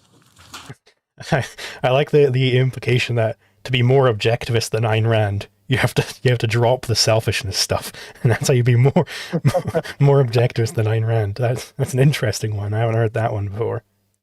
It's like being more like Rothbardian than Rothbard by dropping the NAP. No, we got to be more Rothbard than Rothbard by endorsing social democracy, and that's how you really take it to its conclusions. Anyway, I'm just gonna nip to the loo real quick. I'll be back in a second. So I suppose other people want to go like reconvene in like a few minutes time. I'll see For sure. See you in a sec.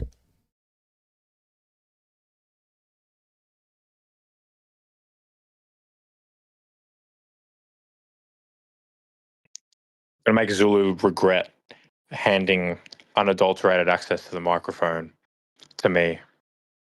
Don't know exactly what I'm going to say, but I don't know, chat. Give me some ideas about things I could say on the stream while Zulu's not here to defend himself.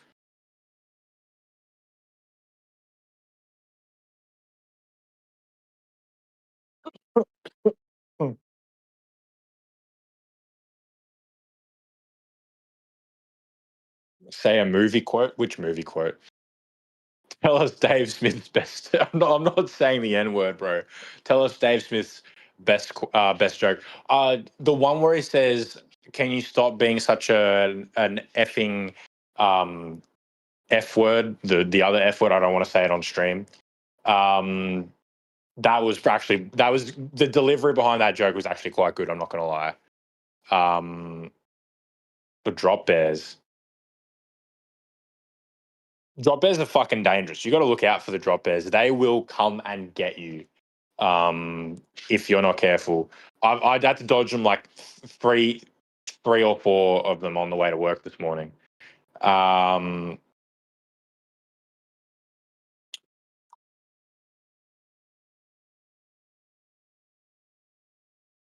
I was to say that Zulu is Irish, which I'm not saying, by the way, I think he actually might jump through the screen and try and murder me. think that would be considered like a lethal threat. So I'm not going to do that.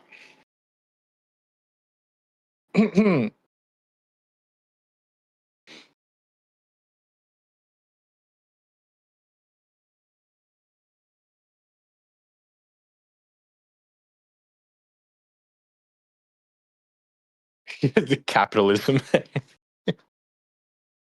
Hello. Hey, I've just been vibing with chat while you've been gone. You know, as I was leaving, I heard I'm going to make Zulu regret giving unfettered access to the mic. So hopefully no N bombs you were might have dropped. heard that last bit, and I was like, "Fuck." Hopefully nothing too raunchy there. No, I was told that I need to say the N word, and I avoided it. So Held yourself back. But it's yeah, anyway. hilarious that like I said, "Oh, I'm going to make Zulu regret handing me the microphone," and then they immediately said, "Say the N word. Say it. Say it on the stream." I have to. I mean, I do that enough times already, so I'd have to go back in and edit it out.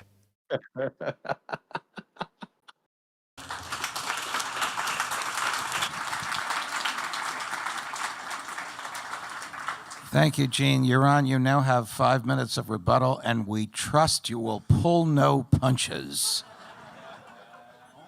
Minutes. This is going to take a while. So Gene's view, as articulated, is the view that most free market supporters since Adam Smith has held. How's that worked out for you guys? Not very well. We are losing the battle for liberty. We're losing the battle for freedom exactly because of this view. Again, completely correct. The line of argument he's going into here, which is, again, the way I phrased it was based on Pavkovich's arrow of regression theorem. That, yeah, adopting this false premise, it regresses into socialism. I was going to say to people in chat, is we're not going to have this conversation unless you say it. Reminded me of the, only MonHop will know this, but the show us meme. We're going to have this conversation unless you show us. You know, I have to keep a kibosh on the specific meaning of that meme, because it could get people in trouble, I think. Adam Smith laid the foundation for the defeat of the system he tried to defend. By positing that the activities of people in the marketplace was selfish, and therefore, not so very positive morally. But if you aggregate them and you bring in something called the invisible hand, somehow they become virtuous. He laid the death knell for capitalism. Nobody believes that if you add up vices, you get a virtue. It doesn't make any sense. Indeed, morally, it is offensive. And that is why, even though almost all moralists agree with Adam Smith that the individual's behavior is selfish, therefore bad, they conclude that when you aggregate them all up, you must get a bad. 1 + 1 = 2. This is indeed a very good line of argument. Not one that I'd considered, but yeah. Indeed, that this just gives the ground wide open to the socialists to come in and be like, hey, no, how about we get a real hand in here to actually stomp out this selfishness? Yeah, I'm sorry, I'm still laughing. Keep it rolling, it's all good.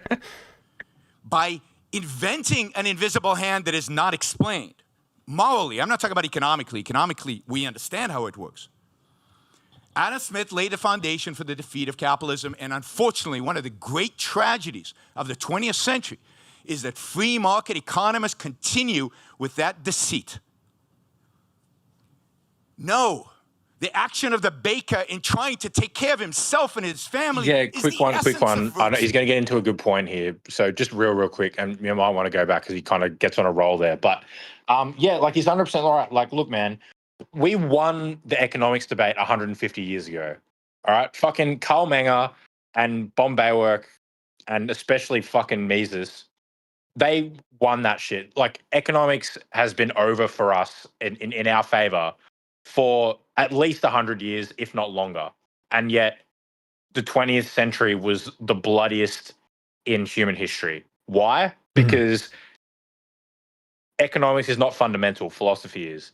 And Adam Smith's economics was still pretty bad. He was still a labor theory of value guy.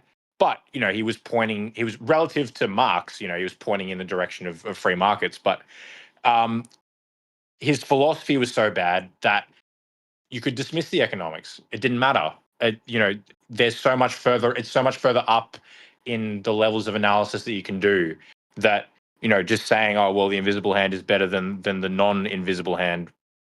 If you're a socialist, you don't really care about that. There's more fundamental disagreements that have to be hashed out first. Yeah, and if you look at like the kind of archetypal communist response to any sort of economic argument you could bring, it's like, yeah, that's true by bourgeois logic, but we accept proletarian logic. And under proletarian logic, contradictions can be true. So everything you're saying is completely nullified, which, fair enough, that does indeed flow through. It does indeed undercut the entire basis of economics, because true economic theory, as it turns out, actually uses Aristotelian logic, which they call bourgeois logic. So if you take out that, well, we need to actually have a response to that, or else none of it matters. Yeah, exactly. That's how the socialists have been able to dismiss Mises and everyone else entirely, because they, as you said, they have bourgeois logic. Mm-hmm. And Hockey won for €5. Thank you very much. Zulu, you need to write a book that states your ideas. It is the only way to influence the intellectual class and become the ideology of the day. Yeah, I am planning on doing a book at some point. I'm not sure exactly what goes into that. But yeah, it is on the docket, I suppose. And then another $3 from Thanks Russia. See where's it? Oh no, the ZZ meme is it's coming to life. Are you orange or ginger flavor? I imagine I'm probably human flavor, if I were to say. Morally, I'm not talking about economically. Economically, we the whole understand book thing. Just quickly, the whole book thing. I know someone who tried to or did publish a book. It is an absolute fucking shit show. Like, there's I'm sure there's a way to do it, because look, obviously this person is intellectual property socialist, like most people are. So they were like concerned with, I want to protect my IP and yada yada. And obviously you're not going to care about that, so that might hasten the process. But just finding someone who'll fucking bind a bunch of books together properly for you is not actually that cheap of a task. Apparently Amazon is quite good for that. But yeah, I'd have to look into it. Conclude that when you aggregate them all up, you must get a bad. 1 + 1 = 2. By inventing an invisible hand that is not explained, morally, I'm not talking about economically. Economically, we understand how it works. Adam Smith laid the foundation for the defeat of capitalism, and unfortunately, one of the great tragedies of the 20th century is that free market economists continue with that deceit. No, the action of the baker in trying to take care of himself and his family is the essence of virtue. What is more important than living your life and making the best of your life and taking care of the people you love? That is the essential characteristic of what virtue is about. Now, Gene, of course, has to, as all opponents of selfishness have to, create straw men in order to attack Ayn Rand's view. Yeah, Steve Jobs didn't care about the money, but nobody said selfishness was about money. Selfishness is about human flourishing. Yeah, exactly. That's not, money is a component, but money is not everything. So, of course, Steve Jobs didn't care about the additional dollar, although he cared in terms of measuring his success and the success of his products. But yeah, Steve Jobs did what he did. Why? Because he loved it. He did it for himself. Hopefully you all go to work and love what you do. For whom? For you. It's your self-esteem. It's your job. It's your life. And that is all selfish. And we can play dictionary games here. Again, just before he goes into this, it seems like he's just kind of hitting pretty much every point we brought up. And I really hope now this will be like a perfect fucking rebuttal. If right now Yaron's about to say like, okay, yeah, it doesn't really fucking matter what the goddamn dictionary says. This is a package deal. and you got to defend that Yeah. package dealing is a thing. Yeah, just fuck Merriam-Webster off, please. Yeah, I mean, look, one thing you can say about Yaron Brook is, for all his faults as far as the whole anarchism thing, like when you get the dude on like mainline objectivism stuff, he fucking kills it for the most part. Yeah, he's definitely, and this is a debate where Dave Smith thought Yaron Brook got destroyed. I mean, maybe Dave just doesn't know how to track the flow or something. It wouldn't surprise me. Yeah, for sure.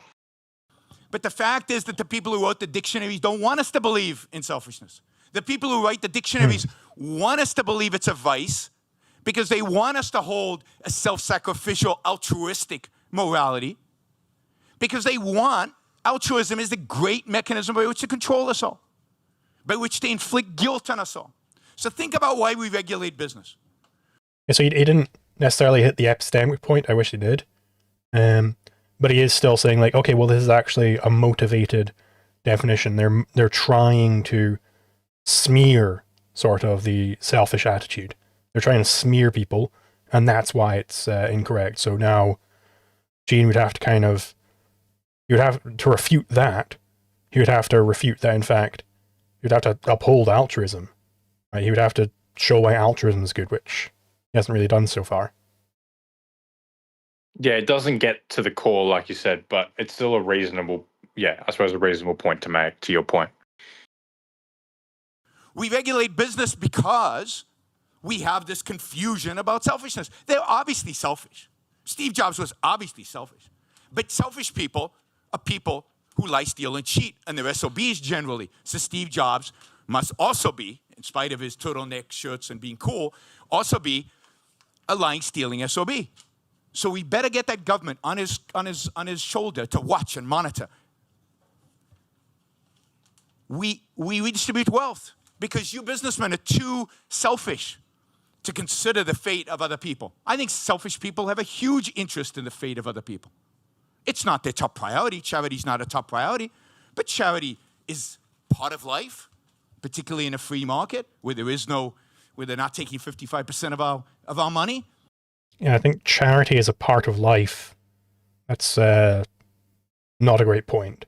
Because if charity is a part of life, okay, well then it's just necessarily, it's part of life after all. So if you're living the proper life, you should be charitable. This kind of just allows altruism in through the sally port here. Yeah, it's a weird concession to make. I don't think he's fully considered.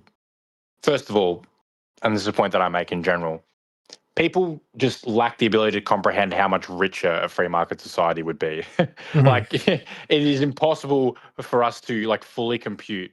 I think about this sometimes. It's you go back and it almost, it makes me frustrated at times to think about. But if we had been anarcho-objectivists or objectivists for the past 1,000, 2,000 years, humanity would be so infinitely richer that the concerns about the poor today would be so ridiculous to even consider. It's so this whole consternation or focus that some people have with, well, how would we go about protecting the poor in a free market society? It's you are going to make people so much more richer. It is not even conceivable.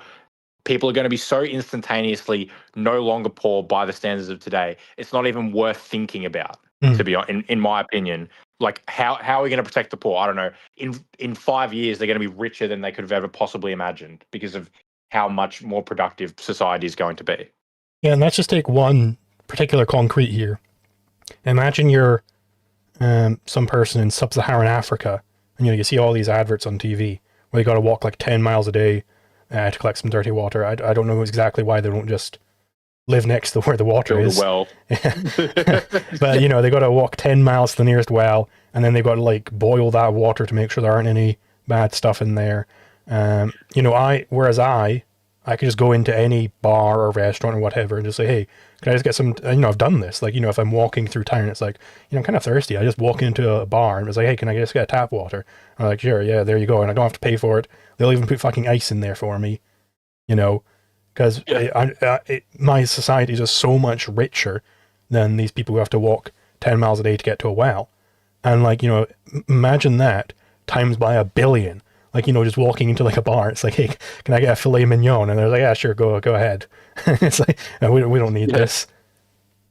Like, I actually remember weirdly Tim Pool like talking about this. Is like, if you like threw like a medieval peasant in front of like a mall in present day America or wherever, they'd be like, for which god was this thing built? And then the people around would be like, I don't know, I'm just going to do my weekly shop, man. Like, leave me alone. You know, like it's so dramatically richer. It's like, so imagine that, but times 1,000 when you unleash the power of free markets. So this whole poor thing, just not even worth considering. Just look, it's going to be solved. Don't worry about it. Yeah. So let me just take this from the money I have received during this stream. I can probably buy a vastly greater amount of luxuries, like in terms of like food or whatever. Like if I just went down to the local like Sainsbury's, like I'd have exotic spices which no medieval king could ever dream of, like, you know, crazy meats and everything. Like I am just so much wealthier than a medieval king for doing, you know, 2 hours worth of streaming. You might even be able to buy clothing with purple dye in it. Yeah. I mean, just think about that. That is the luxury right there.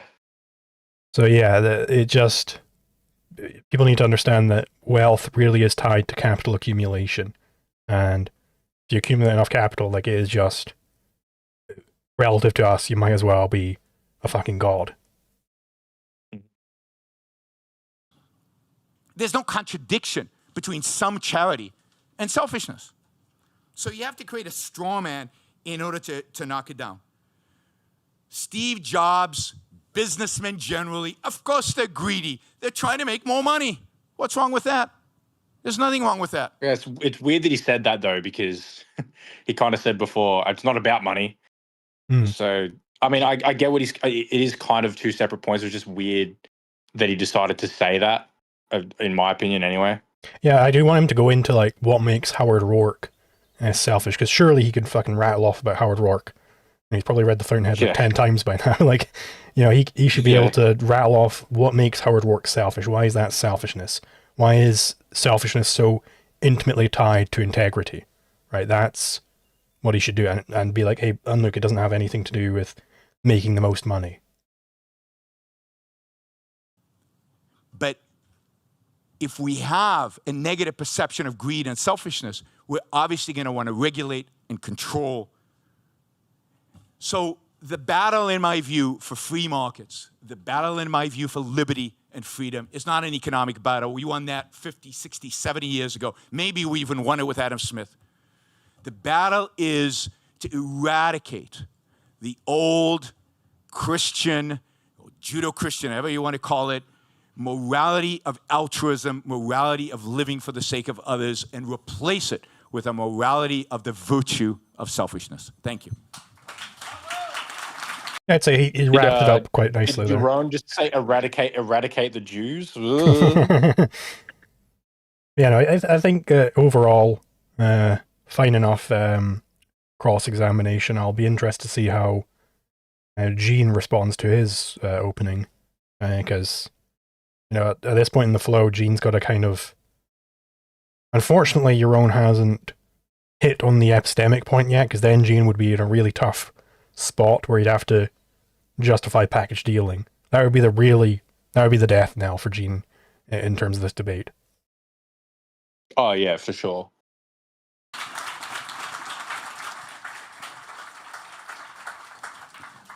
Let him have it, Gene.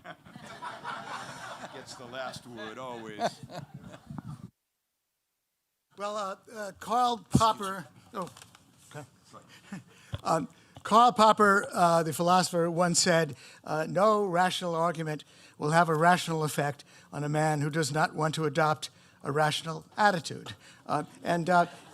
It's very clear that, on the one hand, Ayn Rand did have a rational attitude. She did not permit herself to define a word like selfishness according to her own preferences. She cited the dictionary, albeit... Again, it doesn't matter what Ayn Rand said. Doesn't matter if every single time Ayn Rand talked about selfishness, she was just citing the dictionary. That would not matter one bit, because Yaron's already got on the flow now. that it doesn't fucking matter what the goddamn dictionary says because they're motivated. They're motivated against my position. So this is an invalid definition. Like, he's already got that on the flow. So whatever Ayn Rand said doesn't fucking matter. You're debating with Yaron Brook, not Ayn Rand. Yeah, exactly. Erroneously. Now, Yaron is unfortunately enthralled to the cult of Ayn Rand's personality. If she lays down the law that selfishness is a virtue, we've got to stick to it no matter what. Doesn't matter if everybody else... Yeah, because the fucking prompt is the reason why Yaron Brook is sticking to selfishness being a virtue is because that's the fucking prompt you guys are debating. What do you mean? Yeah, and it's... I don't know. It's just a very weird thing to be like, why is this guy sticking to selfishness being a virtue? This is so ridiculous. It's like, well, I don't know. Look at the prompt, man. Yeah, it's almost like Jean was hoping in this statement that Yaron had in fact done like some sort of appeal to authority by saying, well, look, Ayn Rand said this. But like, he didn't do that at any point, and maybe I missed it. Maybe I blacked out for a second, and Yaron was like, well, I'm right, because Ayn Rand said so. But I really don't think he did. So it saying like, oh, well, he's enthralled in the cult of whatever Ayn Rand said goes. It's like, what is your evidence for that within the context of this debate? Right? What is your evidence? Say, within the context of this debate. Yeah. Because a lot of people will be like, because I know that Yaron, as far as I'm aware, is like the closed objectivist sort, where his thing is basically what Ayn Rand said, but that hasn't been established in this debate. And furthermore, Jean has quoted or brought up Ayn Rand like significantly more than Yaron did. I don't even know if did Yaron even bring her up specifically in his opening. He might have done, but I think he said like it was developed. Like, this is the philosophy of individualism, which started with Aristotle and has been developed by Ayn Rand. I think that's about the only time that he mentioned Ayn Rand. A passing reference to how Ayn Rand is like the latest development of this philosophy. But Jean is the one that keeps going back to Rand, going back to the source here, not Yaron. Yeah. So I would very much, like to see a debate between Gene Epstein and Yaron Brook rather than Gene Epstein and Ayn Rand, who can't actually respond to anything he's saying. Yeah, exactly. Knows what the word really means. We've got to stick to it. Well, Yaron has talked about how we've been arguing for free markets for a long time, and where did that get us? Well, he probably knows that 30, 40 years ago, libertarians would have their meetings in phone booths because there are usually only 2 or 3 of them in any city. Now we are countless. Now there are numerous libertarians. He probably knows that free markets since 1776 have played a huge... This isn't actually a point worth responding to, is the thing. Like, it doesn't matter that, as far as the flow is concerned, like, does this prove that selfishness is not a virtue? Right? It's like, okay, well, yeah, so, I mean, this was kind of like a passing remark from Yaron. I can't remember exactly what it was supposed to be evidencing. I think that Gene is just trying to defend his like life's work here. He's like, well, actually, we've got lots of libertarians, so shut your whore mouth. Yaron is pretty much, I think that's what this whole segment is from Gene's perspective. Oh, no, I actually remember what it was. Because Yaron was saying, like, oh, because Gene kept bringing up all these fucking economists and stuff. It's like, okay, well, where did that get you? Because they've more fundamentally put forward this more dangerous thing that selfishness is a vice. And that just gives open season for the socialists to win, which is like, okay, so maybe the fact that there's more libertarians now than there were then, that means that it doesn't actually give open season. But you know who else fucking was writing at the time? She had she had multiple best-selling novels. I don't know if you've heard of her. Her name was Ayn Rand. Are we going to say that Ayn Rand had no effect on the number of libertarians there now are? I think she probably had a very massive effect. I think she had a very massive effect on the Mr. Libertarian, Murray Rothbard, right? Like, so Yaron can quite easily counter this, and I don't think it gets Gene any closer to showing that selfishness is a vice. Yeah. I will say a huge hat Harold for $5. Thank you very much. No message attached. Huge role, despite what government has tried to do to lift the living standards of the broad masses of people. And I trust he recognizes that. It's really just a desire. And Zulu name dropping Ayn Rand. Zulu's an objectivist. Well, guys, didn't you hear? I'm actually trying to sneak objectivism into my videos. I was told that. I'm sneaking it. Who was it that said that? Was it fucking Heyman? Oh no, it was the German guy. That was German ANCAP dude. Yeah. I'm sneaking objectivism in, guys. Man, sneaking objectivism in. He's just so sneaky. The whole time I've had the Ayn Rand caricature on the side of this stream. I'm being so sneaky with what I'm doing. It's got nothing to do with objectivism. Be in people's faces, to try to use a word that offends most people, and to use the kind of word that's meant as an insult and a put down with others. Because Yaron doesn't think that Adam Smith was truly retrograde in his views. I just quoted his book, Theory of Moral Sentiments, in which Adam Smith said that most people do have, how selfish soever they are, there's compassion in all of us. So that's Adam's. Okay, so he's trying to evidence the point now that Yaron doesn't really think that Adam Smith was retrograde in his views, because Adam Smith said that everybody has compassion in their soul. I mean, so Yaron could just say, yeah, that's retrograde. That's retrograde. That's bad. I do indeed believe that. Hence why I'm defending that selfishness is a virtue.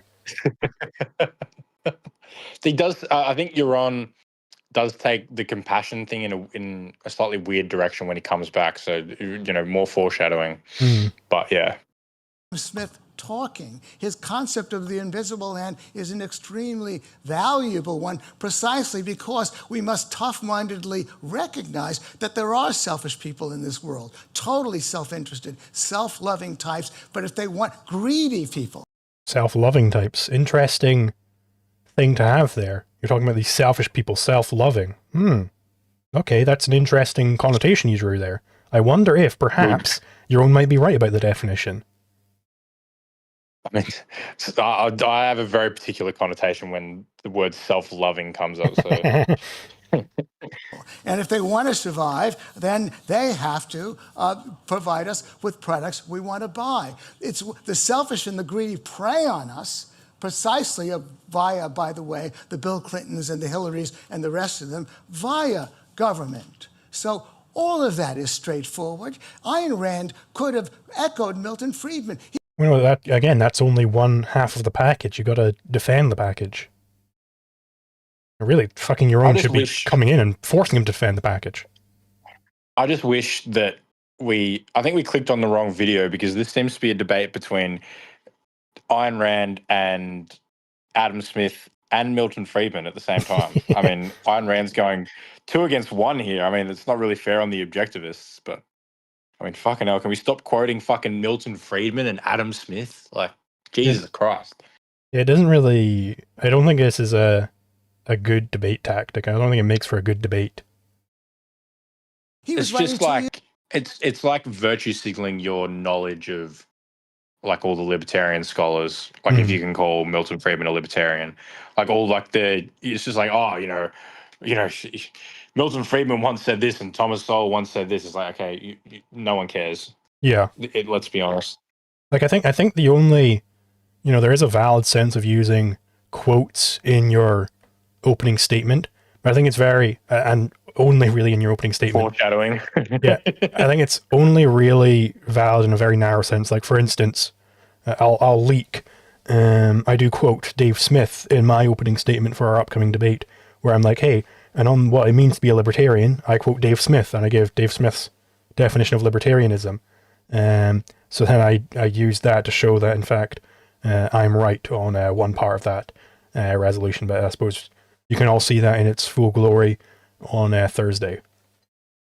Yeah, I think the best time to use quotes from someone is just when someone says something better than you could have said it yourself. Like that's my kind of take. It's like, oh, this person has said this thing absolutely perfectly as far as I'm concerned. I can't think of any way to say it, so I'm just going to quote them instead. I think that's the proper use of quotes. Or, as you said, to hang someone with their own words. That's the other context where it's worth utilizing. But I'm sure Dave isn't going to sit through 3 hours of us discussing this in order to, get a leg up on the debate. So you should be all right. Yeah, I mean, if there is a certain video he could watch if he wanted to get really intimately knowledgeable on my position. but I don't think he's gonna go for it. Which is by the way, Just on that, like, I genuinely think he's going to rock up to this debate not having watched that video. oh yeah, definitely. Like, which is just insane to me. That is like, I would put money on it that is going to happen, and that it just absolutely blows my mind that that's even a concept that you would walk into a debate. This person has made a 3-hour video critiquing you specifically on the concepts that are going to be brought up, and he will not watch that video. I guarantee it. Yeah, it's I would pay fucking money if I could get access to a 3.5 hour long video. If I was debating someone and I wanted to win, right? If they had released all of their notes on me, everything they're going to be saying about me in a 3.5 hour video, like, Jesus Christ, I'd be watching that multiple times through. I'd be fucking noting every single thing down. Like, that would be such a fucking gift. I remember, like, back in the fucking early days of me debating, I was to debate some like socialist guy on healthcare. And I noticed he had a Twitch channel. I noticed he had a VOD where he was going over his research for what he was going to, use against me. I fucking watched that thing back to front. I was like, okay, yeah, give me that VOD. Yes, thank you very much. I'm going to watch your research now. Yeah. Like, and that's why a lot of people don't do research on stream, is because it just gives your opponent such an easy way to see exactly what you're going to say and formulate responses beforehand. Yeah, I've got to say that the number of people I've seen do like debate research on stream, like, that's pretty retarded. I'm not going to lie. Like, just like publicly revealing like your exact thought processes, you're like, preparing for a debate. I think that's rather silly, but yeah. I mean, I could very easily do that. I have effectively done that, and I'm still going to win. We probably could do another stream where we walk through your strategy tomorrow, and it wouldn't make one iota of a difference. Yeah, definitely not.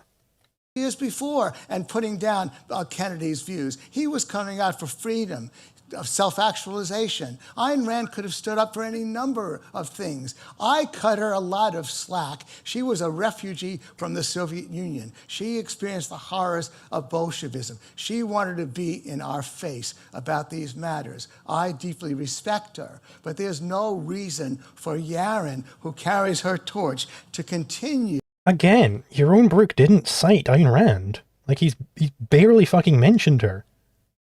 So it's like, oh, there's no reason for Yaron to be constantly talking about Ayn Rand. There's no reason. It's like, there is indeed no reason for that, and he isn't doing that. Also, to the extent that he's talking about Ayn Rand, like the patronizing of like, oh, well, she was just this like refugee from the Soviet Union, and that's why she did these things. It's like, no, man.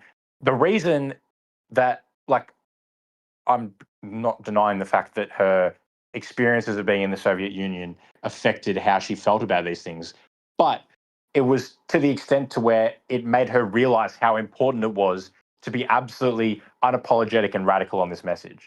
So it wasn't just like that she had this trauma from being in the Soviet Union, therefore she was just going to lash out at people.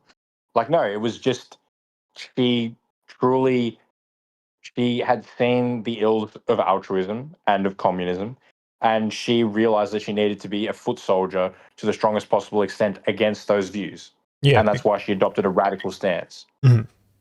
To alienate so many progressives, so many people who think that libertarians are uncaring with this silly word selfishness. Why doesn't... Look, that's an interesting thing. She was alienating so many progressives. It's like, who are the progressives? Good. That's Marxism applied across the board. So yeah, she should fucking alienate Marxists. We shouldn't be hospitable to these people. Yeah, I think someone's going to get caught up over whether someone is caring or not in the context of this discussion is like, okay, I don't really care about having you in the movement at that point. Like, if it's like, oh, well, you're so uncaring when you talk about, philosophy, or so, like, good. I just don't really care. It's not within the purview of what we're discussing.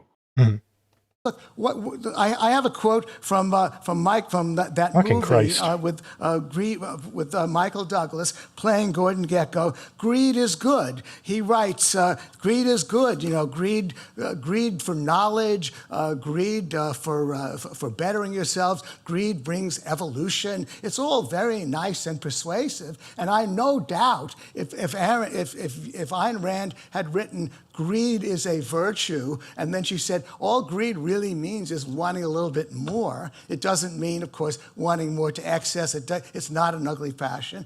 Yaron, unfortunately, might again be enthralled to her cult and go around calling greed a virtue. This silliness should stop. Yaron is indeed a force. Listen to some of his interviews when he talks about crony. I mean, let's look at the inverse of that. Greed is one of the 7 deadly sins, right? And what do they then advocate for? They advocate for Francis of Assisi. They say, don't be greedy, don't be selfish, don't have any pleasures for yourself. It's like, yeah, so the corresponding virtue from the vice of greed is self-denial. So, yeah, it seems like that's probably lines up. Like, what does greed specifically mean?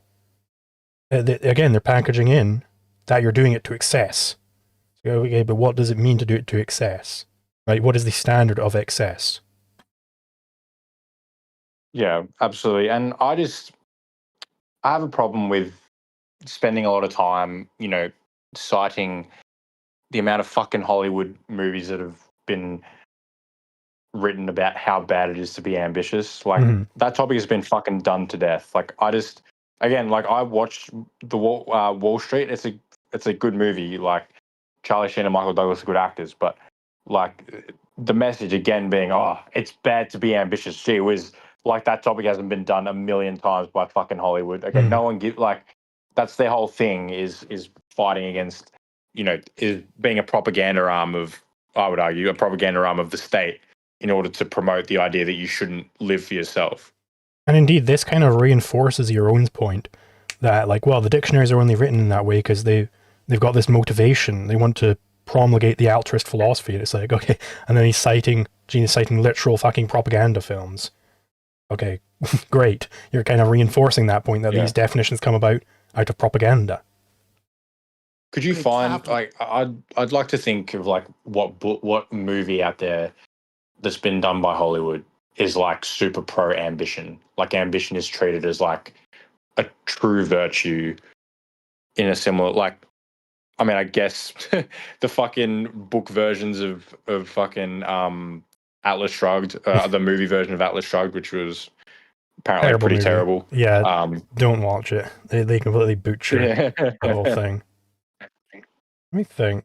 There's probably is stuff like that out there. Let me think. I'm just looking over my legally acquired films folder and checking if there are any stick out to me. What was that? A bang at the door? Fucking MI6 has come to get you. Yep. Scotland Yard. There'll be something in there, I'm sure. When he talks about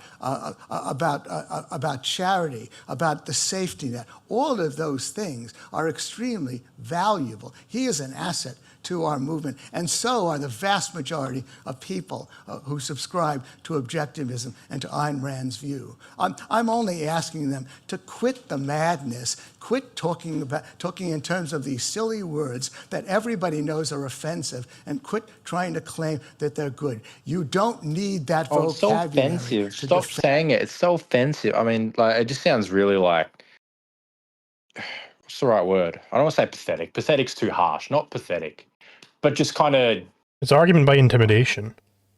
Like sniveling. Like, oh, I just don't like. I don't like that word. It has offensive connotations to me.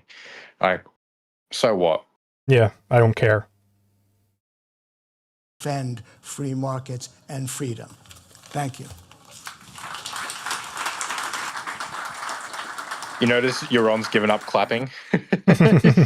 Like normally they'll do like the polite, you know, kind of clap for each other, and Yaron's like, no. Okay, so is there going to be like is this like question period, or are they going to do actual like cross examination, like back and forth? I think they do a little bit of back and forth, and then like they get some people up asking questions. Okay, hopefully there's at least an inkling of epistemology here. I know I'm hoping for a lot, but I really want to see it. All right, Gene, I'll let you catch your breath for just a minute because I want to put a question to you first. Oh, never mind. While the other questions come The in. guy with the longest tie in the world is going to ask a question. Has begun to text me the questions that are coming in from the folks that are not with us. Aren't you and Yaron really on the same page? And isn't this just a semantic argument over the sounds of the word selfish? And doesn't it really have nothing to do with Ayn Rand? That's definitely the part. That's definitely an element of Gene's argument. I will say that much. There's definitely an element of it that reeks of like, I just don't like how this word sounds. So like, stop using it. But then I think there is something to, you know, what he brought up with Ayn Rand initially, namely that she likes using the word specifically for the reason that people hate it, right? Because there is, I think, a substantive disagreement here. It's not purely semantic.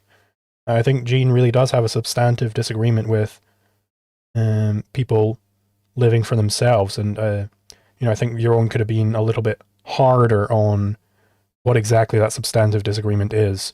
You know, really wring it out of Gene, like, okay, well, what specifically don't you like about selfishness? Why specifically do you think this package exists? You know, so on and so forth. Really highlight that in no uncertain terms. I think that would be like, you know, fucking, what's his face, Steve Jobs, is he only good because he gave back to the world? Is that the only reason why he's good? Is that the only way he gets any moral worth, in your view? And then really, you know, really wring it out of him. Yeah, I did want to actually pick up. I've seen a few people in chat because, you know, we were thinking about, okay, what movies kind of celebrate ambition. The Incredibles. I think The Incredibles isn't a bad one because, you know, the kind of message is like, hey, don't be ashamed of the fact that you have, you know, powers, and, you know, use them for, rather than like trying to make everyone the same, we should use them for good. Someone said Fahrenheit 9/11. I think they mean Fahrenheit 451.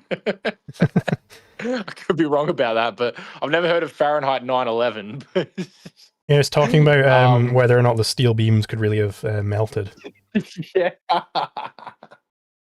And another one, Ratatouille is actually probably another good example. Yeah. Like, yeah, I think The Incredibles. I mean, I guess The Incredibles maybe, because also a lot of it is also about, you know, serving the community. Like, we want the supers to, you know, help the community and you know, serve the common man, I suppose. So whether that might be an argument against it, but definitely Fahrenheit 9/11 for sure. And I do think actually Ratatouille is quite a good example. Yeah, I think because even like the initial failure, I'm like, it's coming back to me now, the movie, but like the initial failure is like Gustav like starts like, he's obviously running this 3-star Michelin restaurant, and he starts listening to the critics and, you know, being concerned with how they feel about his food, and that's when the restaurant starts to collapse. And it gets rebuilt because they stop caring about what the critics think and then just make food that they like, and people end up liking it. To do with Ayn Rand. Well, is greed? Can I ask you a question, Judge? Is greed? No. Okay. This is my courtroom, well, I've put the question to you, Professor. Ayn Rand wrote a book called The Virtue of Selfishness. She put it out into the language. She defended the virtue of selfishness. She said, I want this word to be out there precisely because it gets people upset. This is the exact meaning of the word.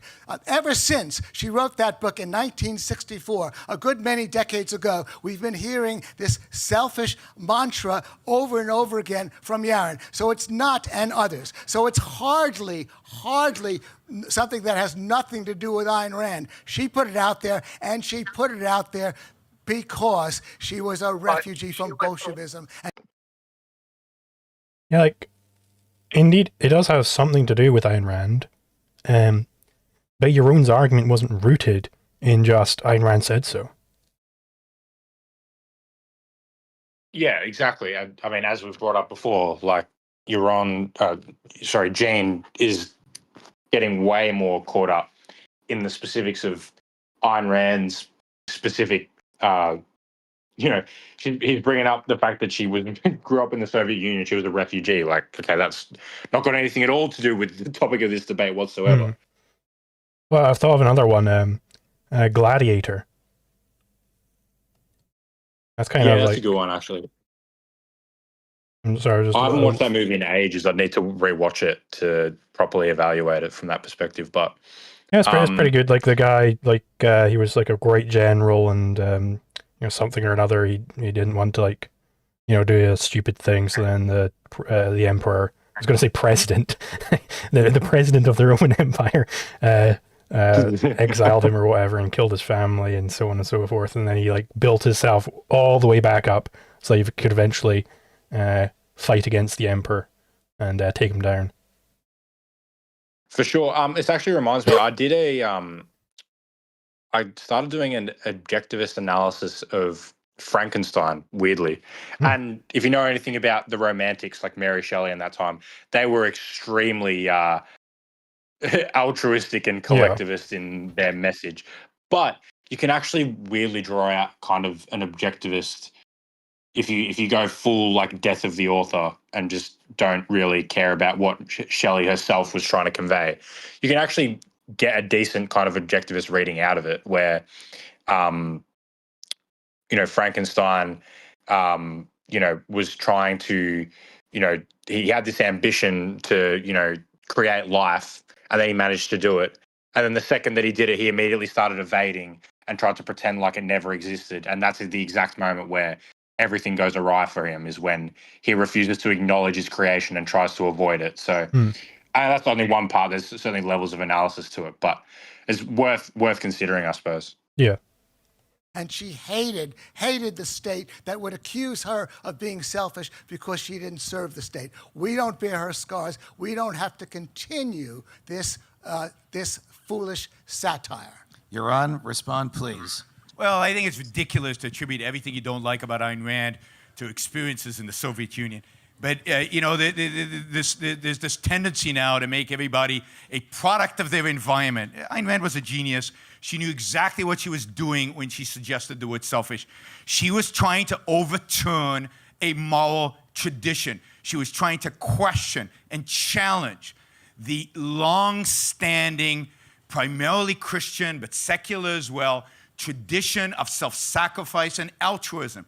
And she was arguing that if you believe in man, forget economics, forget freedom, forget politics, if you believe in you as a human being, then what we need is a different morality, a different moral code. She was challenging Adam Smith's moral code. She believed, and I believe, and I know he thinks I'm just a mouthpiece, an unthinking, I guess, mouthpiece for Ayn Rand. That was the suggestion.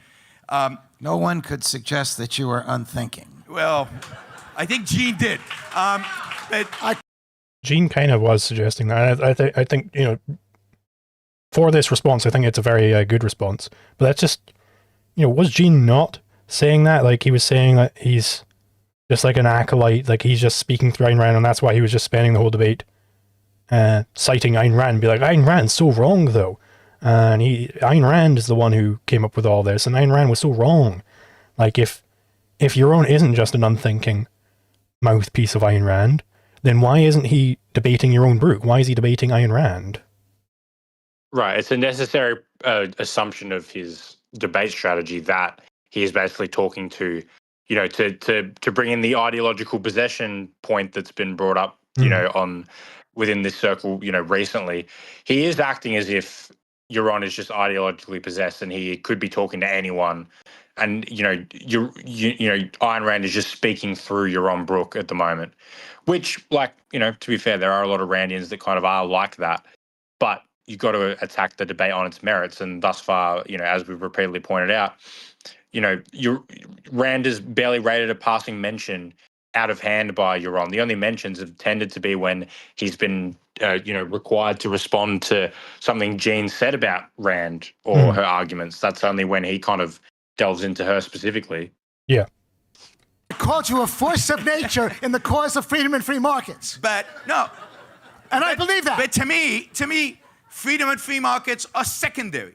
To me, much more important is what individuals pursue in their own life, the kind of life you as an individual take on yourself. And most important to me is the kind of life I take on for myself. And what Ayn Rand is trying to do is he is kind of getting at, without being explicit about it, he is kind of getting at the epistemic point that you were getting at, where like free markets and the trader principle and, voluntary trade, these are all like up in the, way further away from the core of the matter than living for yourself, the core principles.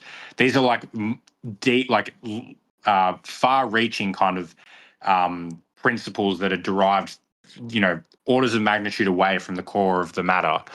And so, he's correctly identifying that Jean is kind of stuck, just with this collection of beliefs that he holds without kind of attaching them to a consistent philosophy, whereas Yaron is kind of doing the groundwork of building up to that. Mm-hmm. Is say this Christian morality of sacrifice and altruism is wrong. The morality that Adam Smith upheld in the theory of moral sentiments is wrong. It's anti-life, it's anti-human, and ultimately it's anti-freedom and anti-capitalism. And she is presenting in that essay a new morality. And to the extent that we, as a free market movement, don't take that seriously, we will ultimately lose. This is a battle, the battle for liberty and freedom, that is won or lost in philosophy and morality, not in economics. And if we don't... That is definitely a true point, and I would like to have seen him more explicitly get at that. Why is it that it's won in the philosophy part? Why necessarily does this? He did kind of get at this a little bit. I can't remember exactly what he was saying. But why specifically does holding this altruist premise, why does that necessarily lead to, total communism, effectively? Mm. And then Nampot 1191 for £5. Thank you very much. It's an anime and not a movie, but Dr. Stone is a very uplifting celebration of human ambition and achievement. The first season villain is a primitivist. Well, thank you very much for the recommendation. Don't pick up the mantle. You don't like the word selfish, use self-interest, use egoist. But the idea of placing one's own life, one's own well-being, one's own flourishing at the center of one's life, as the goal of one's life, that is crucial to our victory, political and economic, but more importantly, again, it's crucial to you living a good life. And that's what you should care about. You should care about living a good life. All right, I know you want to catch your breath, but the questions have No, started I never to want come to in. catch my I don't breath. know, how would you feel about trying to reclaim egoism from the Stirnerites? Like, would that be a worthwhile cause, or do you reckon we could just stick with selfishness and self-interest and that's, enough, I suppose? Well, I mean, it is... egoist does just mean a type of philosophy which says that the individual should be the recipient of like the benefits they're getting, right? So I mean, I do use egoist. It's not a specific enough term to describe Ayn Rand's moral view. Rational egoist is definitely more precise, because egoism is far too broad. It's like talking about empiricism. That doesn't give you enough to know, like, the objectivist viewpoint, for instance. Right. So the Stirnerites, can correctly call their philosophy egoism. It's just egoism with other false premises attached. Yeah. Okay, that's fair. So here's a very interesting question for Yaron. If a selfish person does a moral action, such as donating to a charity, because it makes him feel better, Yaron's can we pissed really because call this guy did the whole frozen abstraction with attaching morality to, these altruistic actions like giving to charity. You see his reaction to that? Yeah. He's like shaking his head, just so pissed off. But selfishness. Look- Wouldn't it just be the empathy of the inherent human condition? But you see, the question has already bought into the anti-morality that I believe. Giving to charity is not necessarily moral. It might be, it might not be. What makes it moral is it rationally in your self-interest to give to charity? And I believe in some situations it is, and in some situations it isn't. If it comes out of the money that you would feed your kids, it is downright evil to give to charity. If your kids are more important than your neighbor's kids, you know, how many of you, if your kids are drowning and your neighbor kids are drowning, go for the neighbor's kids first? You selfish bastards, you love your children more than your neighbor's children. Okay. Right, no, so the framework has to be, the framework of this new moral code is that what is your self-interest is moral. So charity is moral only if it's in your self-interest, if it's rationally supportive of your life in some way. And I believe charity can be, All right. but isn't always. Bearing in mind that Professor Epstein's offspring is seated in the front row, he wants to address the choice of who to rescue. I'm kidding. You want to respond to this? Look. Again, I think Gene's- we could throw out a lot of different words for Ayn Rand and for Yaron to defend. The word self-interest, by the way, is essentially in the dictionary. It's a milder version. He's a self-interested person. Slightly mild. It's Yaron Brook. It's Ayn Rand versus fucking Adam Smith, Milton Friedman, and Merriam-Webster. Yeah, and at this point. And notice what he said there. His understanding of self-interest is as a milder version of selfishness. So if you took self-interest to the extreme, then that's his idea of selfishness, and that means taking from others. So he's looking for some sort of like, oh no, we just need to tamper down on the selfishness until it becomes just self-interest. The implication here being that watering down the principle is good, right? Yeah, and moreover, that the package deal is valid. That really is, if you're maximally, you be super self-interested, eventually you're going to get to a point where you start exploiting others. So exploitation of others is indeed wrapped up in this package with self-interest. So you just got to water it down again to the point where you're no longer having the exploitation. So that is the substantive disagreement, where Jean really does think that is part and parcel with self-interest. That's exactly why Ayn Rand used the word selfishness, right? Because she wanted to throw that in people's faces, let people like Jean. And I want to, again, recall the fact that this is a debate which Dave Smith cited as like Gene Epstein completely destroying the entire objectivist worldview. I certainly don't see it. Oh, no, for sure. Like, we have a lot. Whatever you think, like, this is not a clear win for Gene by any stretch of the imagination. The pursuit of happiness. All of the individual's pursuit of happiness is a virtue. Isn't that good enough for all of us? For Yaron, self-actualization is a virtue. Individuals do matter. Again, back to this self-actualization thing. Self-actualization, like within the definition of self-actualization, I would say it's, as you said, the fulfillment of, the attainment of some goal that you were hoping to reach for yourself. Mm-hmm. So already embedded there is the idea that it's a virtue, right?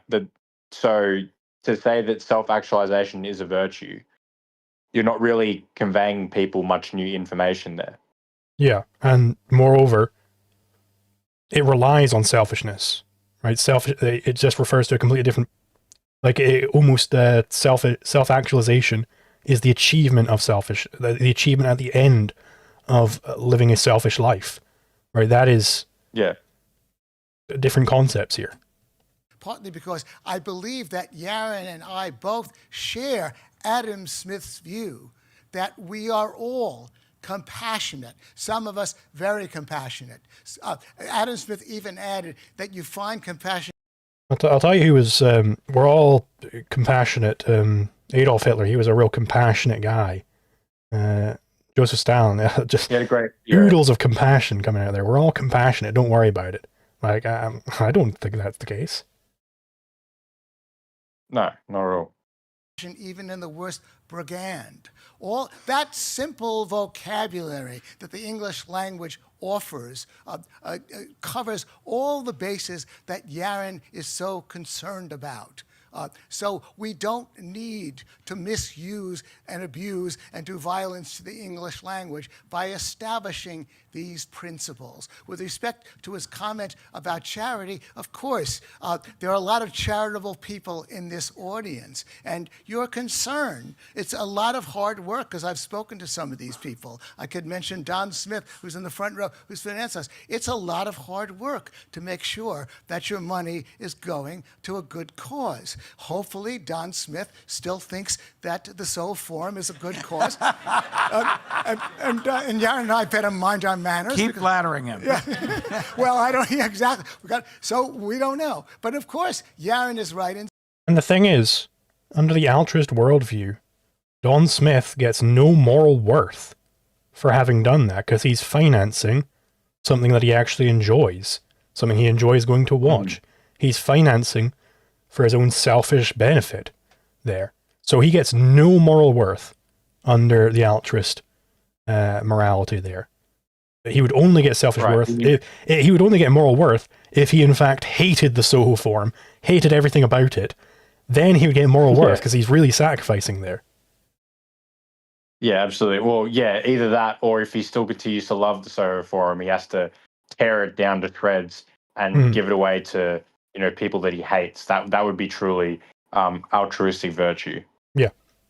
Insofar as that's concerned. But why does he have to throw verbal wreckage at statements that he's making? All right, so for no good reason? Let me just quickly address this issue. All right. Look, selfish is opposed to what? It's opposed to selfless. We have lived, there's selfless and there's selfish. So, and that's the choice. Because there's A again, and there's not A, right? Like, I think that's a pretty fair dichotomy to draw. Yeah. Like, I saw Gene kind of rolling his eyes at that, but I think that's perfectly valid. Like, yeah, he's not saying, he can't say selfishness as opposed to not selfishness. Like, I think selfless is a perfectly valid inverse of selfish. Yeah, like, just linguistically, that's what it would mean. Yeah, right? yeah, exactly. Yeah. As we've been told. And you can see also the package on the other side. They would think selfless means sacrificing yourself for the benefit of others. Like, so yeah, that would be the perfect inverse on every level, right? It's just, we got to untangle this fucking package. That goodness lies in being selfless. I'm not selfless. I think being selfless is bad, is wrong. And to counter that is the word selfish. And yeah, we can rewrite the dictionaries. That's a good thing to do. That's a good thing to do in some cases. And let me just burst one other bubble that Gene has. I don't think compassion's that important. I don't think compassion changes the world. Compassion's nice. Most of us are compassionate sometimes. There's some people I'm not compassionate at all towards, at all. But compassionate is not a major virtue at all, in my view. All right, I have one more question. Hang on, Gene. From I'm glad that he the picked stream. up on that. Like, yeah, in the grand scheme of things, compassion really not that important for anything beyond, like, I don't know, your immediate family that you want to take care of. Mm-hmm.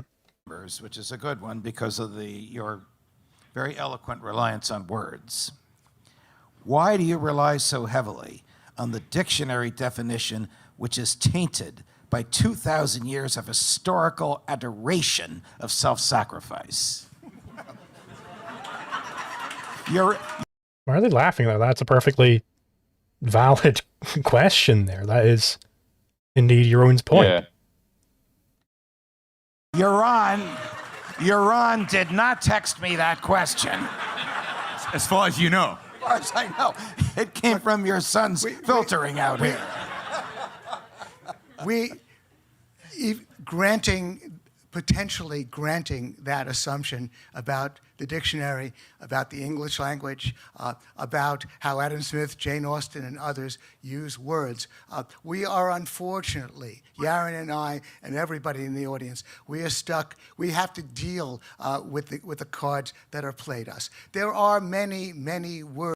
Interesting argument there. We have to deal with the cards that are played us. If we're living in an altruist world, well, we just gotta take that as morality as given. We just gotta accept that. Well, actually, there's another option here, right? What is that option? Gene himself described it, is to invert that morality, which has plagued the world that Ayn Rand grew up in, to challenge the very core of that moral premise, right? And how do you do that?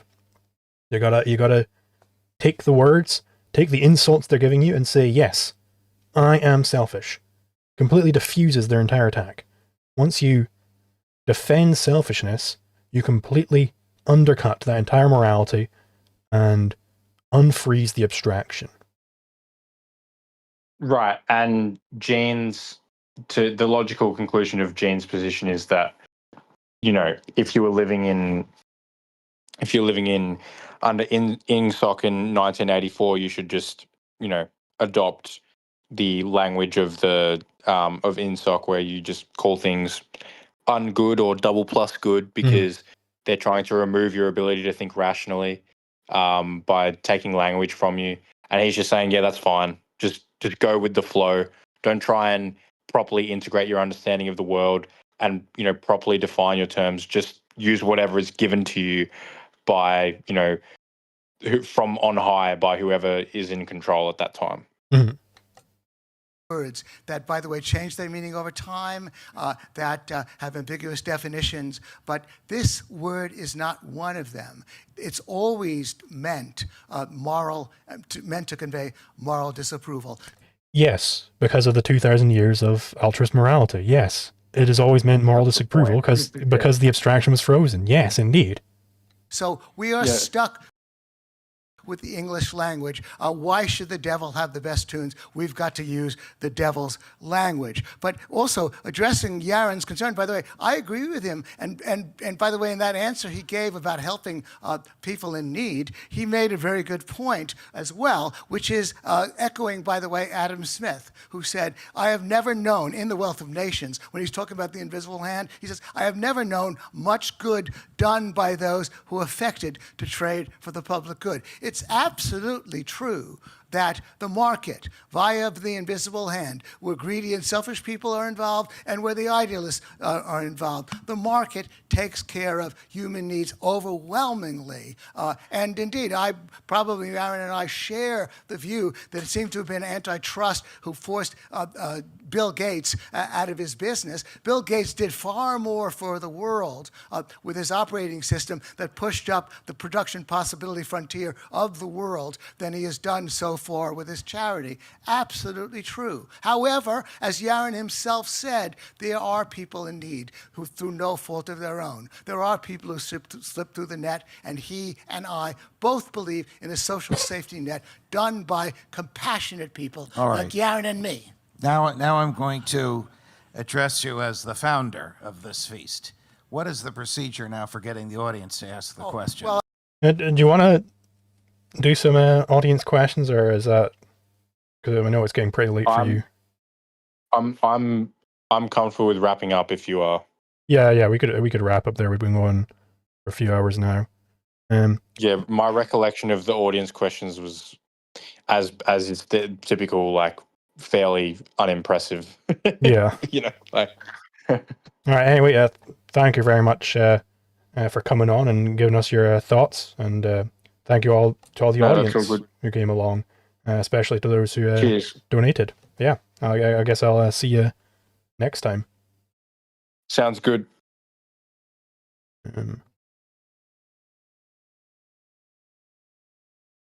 Yeah. So anyway, we got some more streams coming up this week. Let's just check the old calendar. Yep, on Wednesday, I'm going to be debating Acorn again. Debated him a while back, and these days I talk to him mostly when we're gaming. He's actually in my gaming Discord. And then the big one on Thursday/Friday, depending on your time zone, going to be debating Dave Smith, finally, at 8 p.m. Eastern Time. That'll be on Thursday. So I've been doing a lot of preparation for that debate. Definitely vastly more preparation than I expect Dave Smith to ever bother doing for a single debate ever. But yeah, I guess I'll see you guys then. And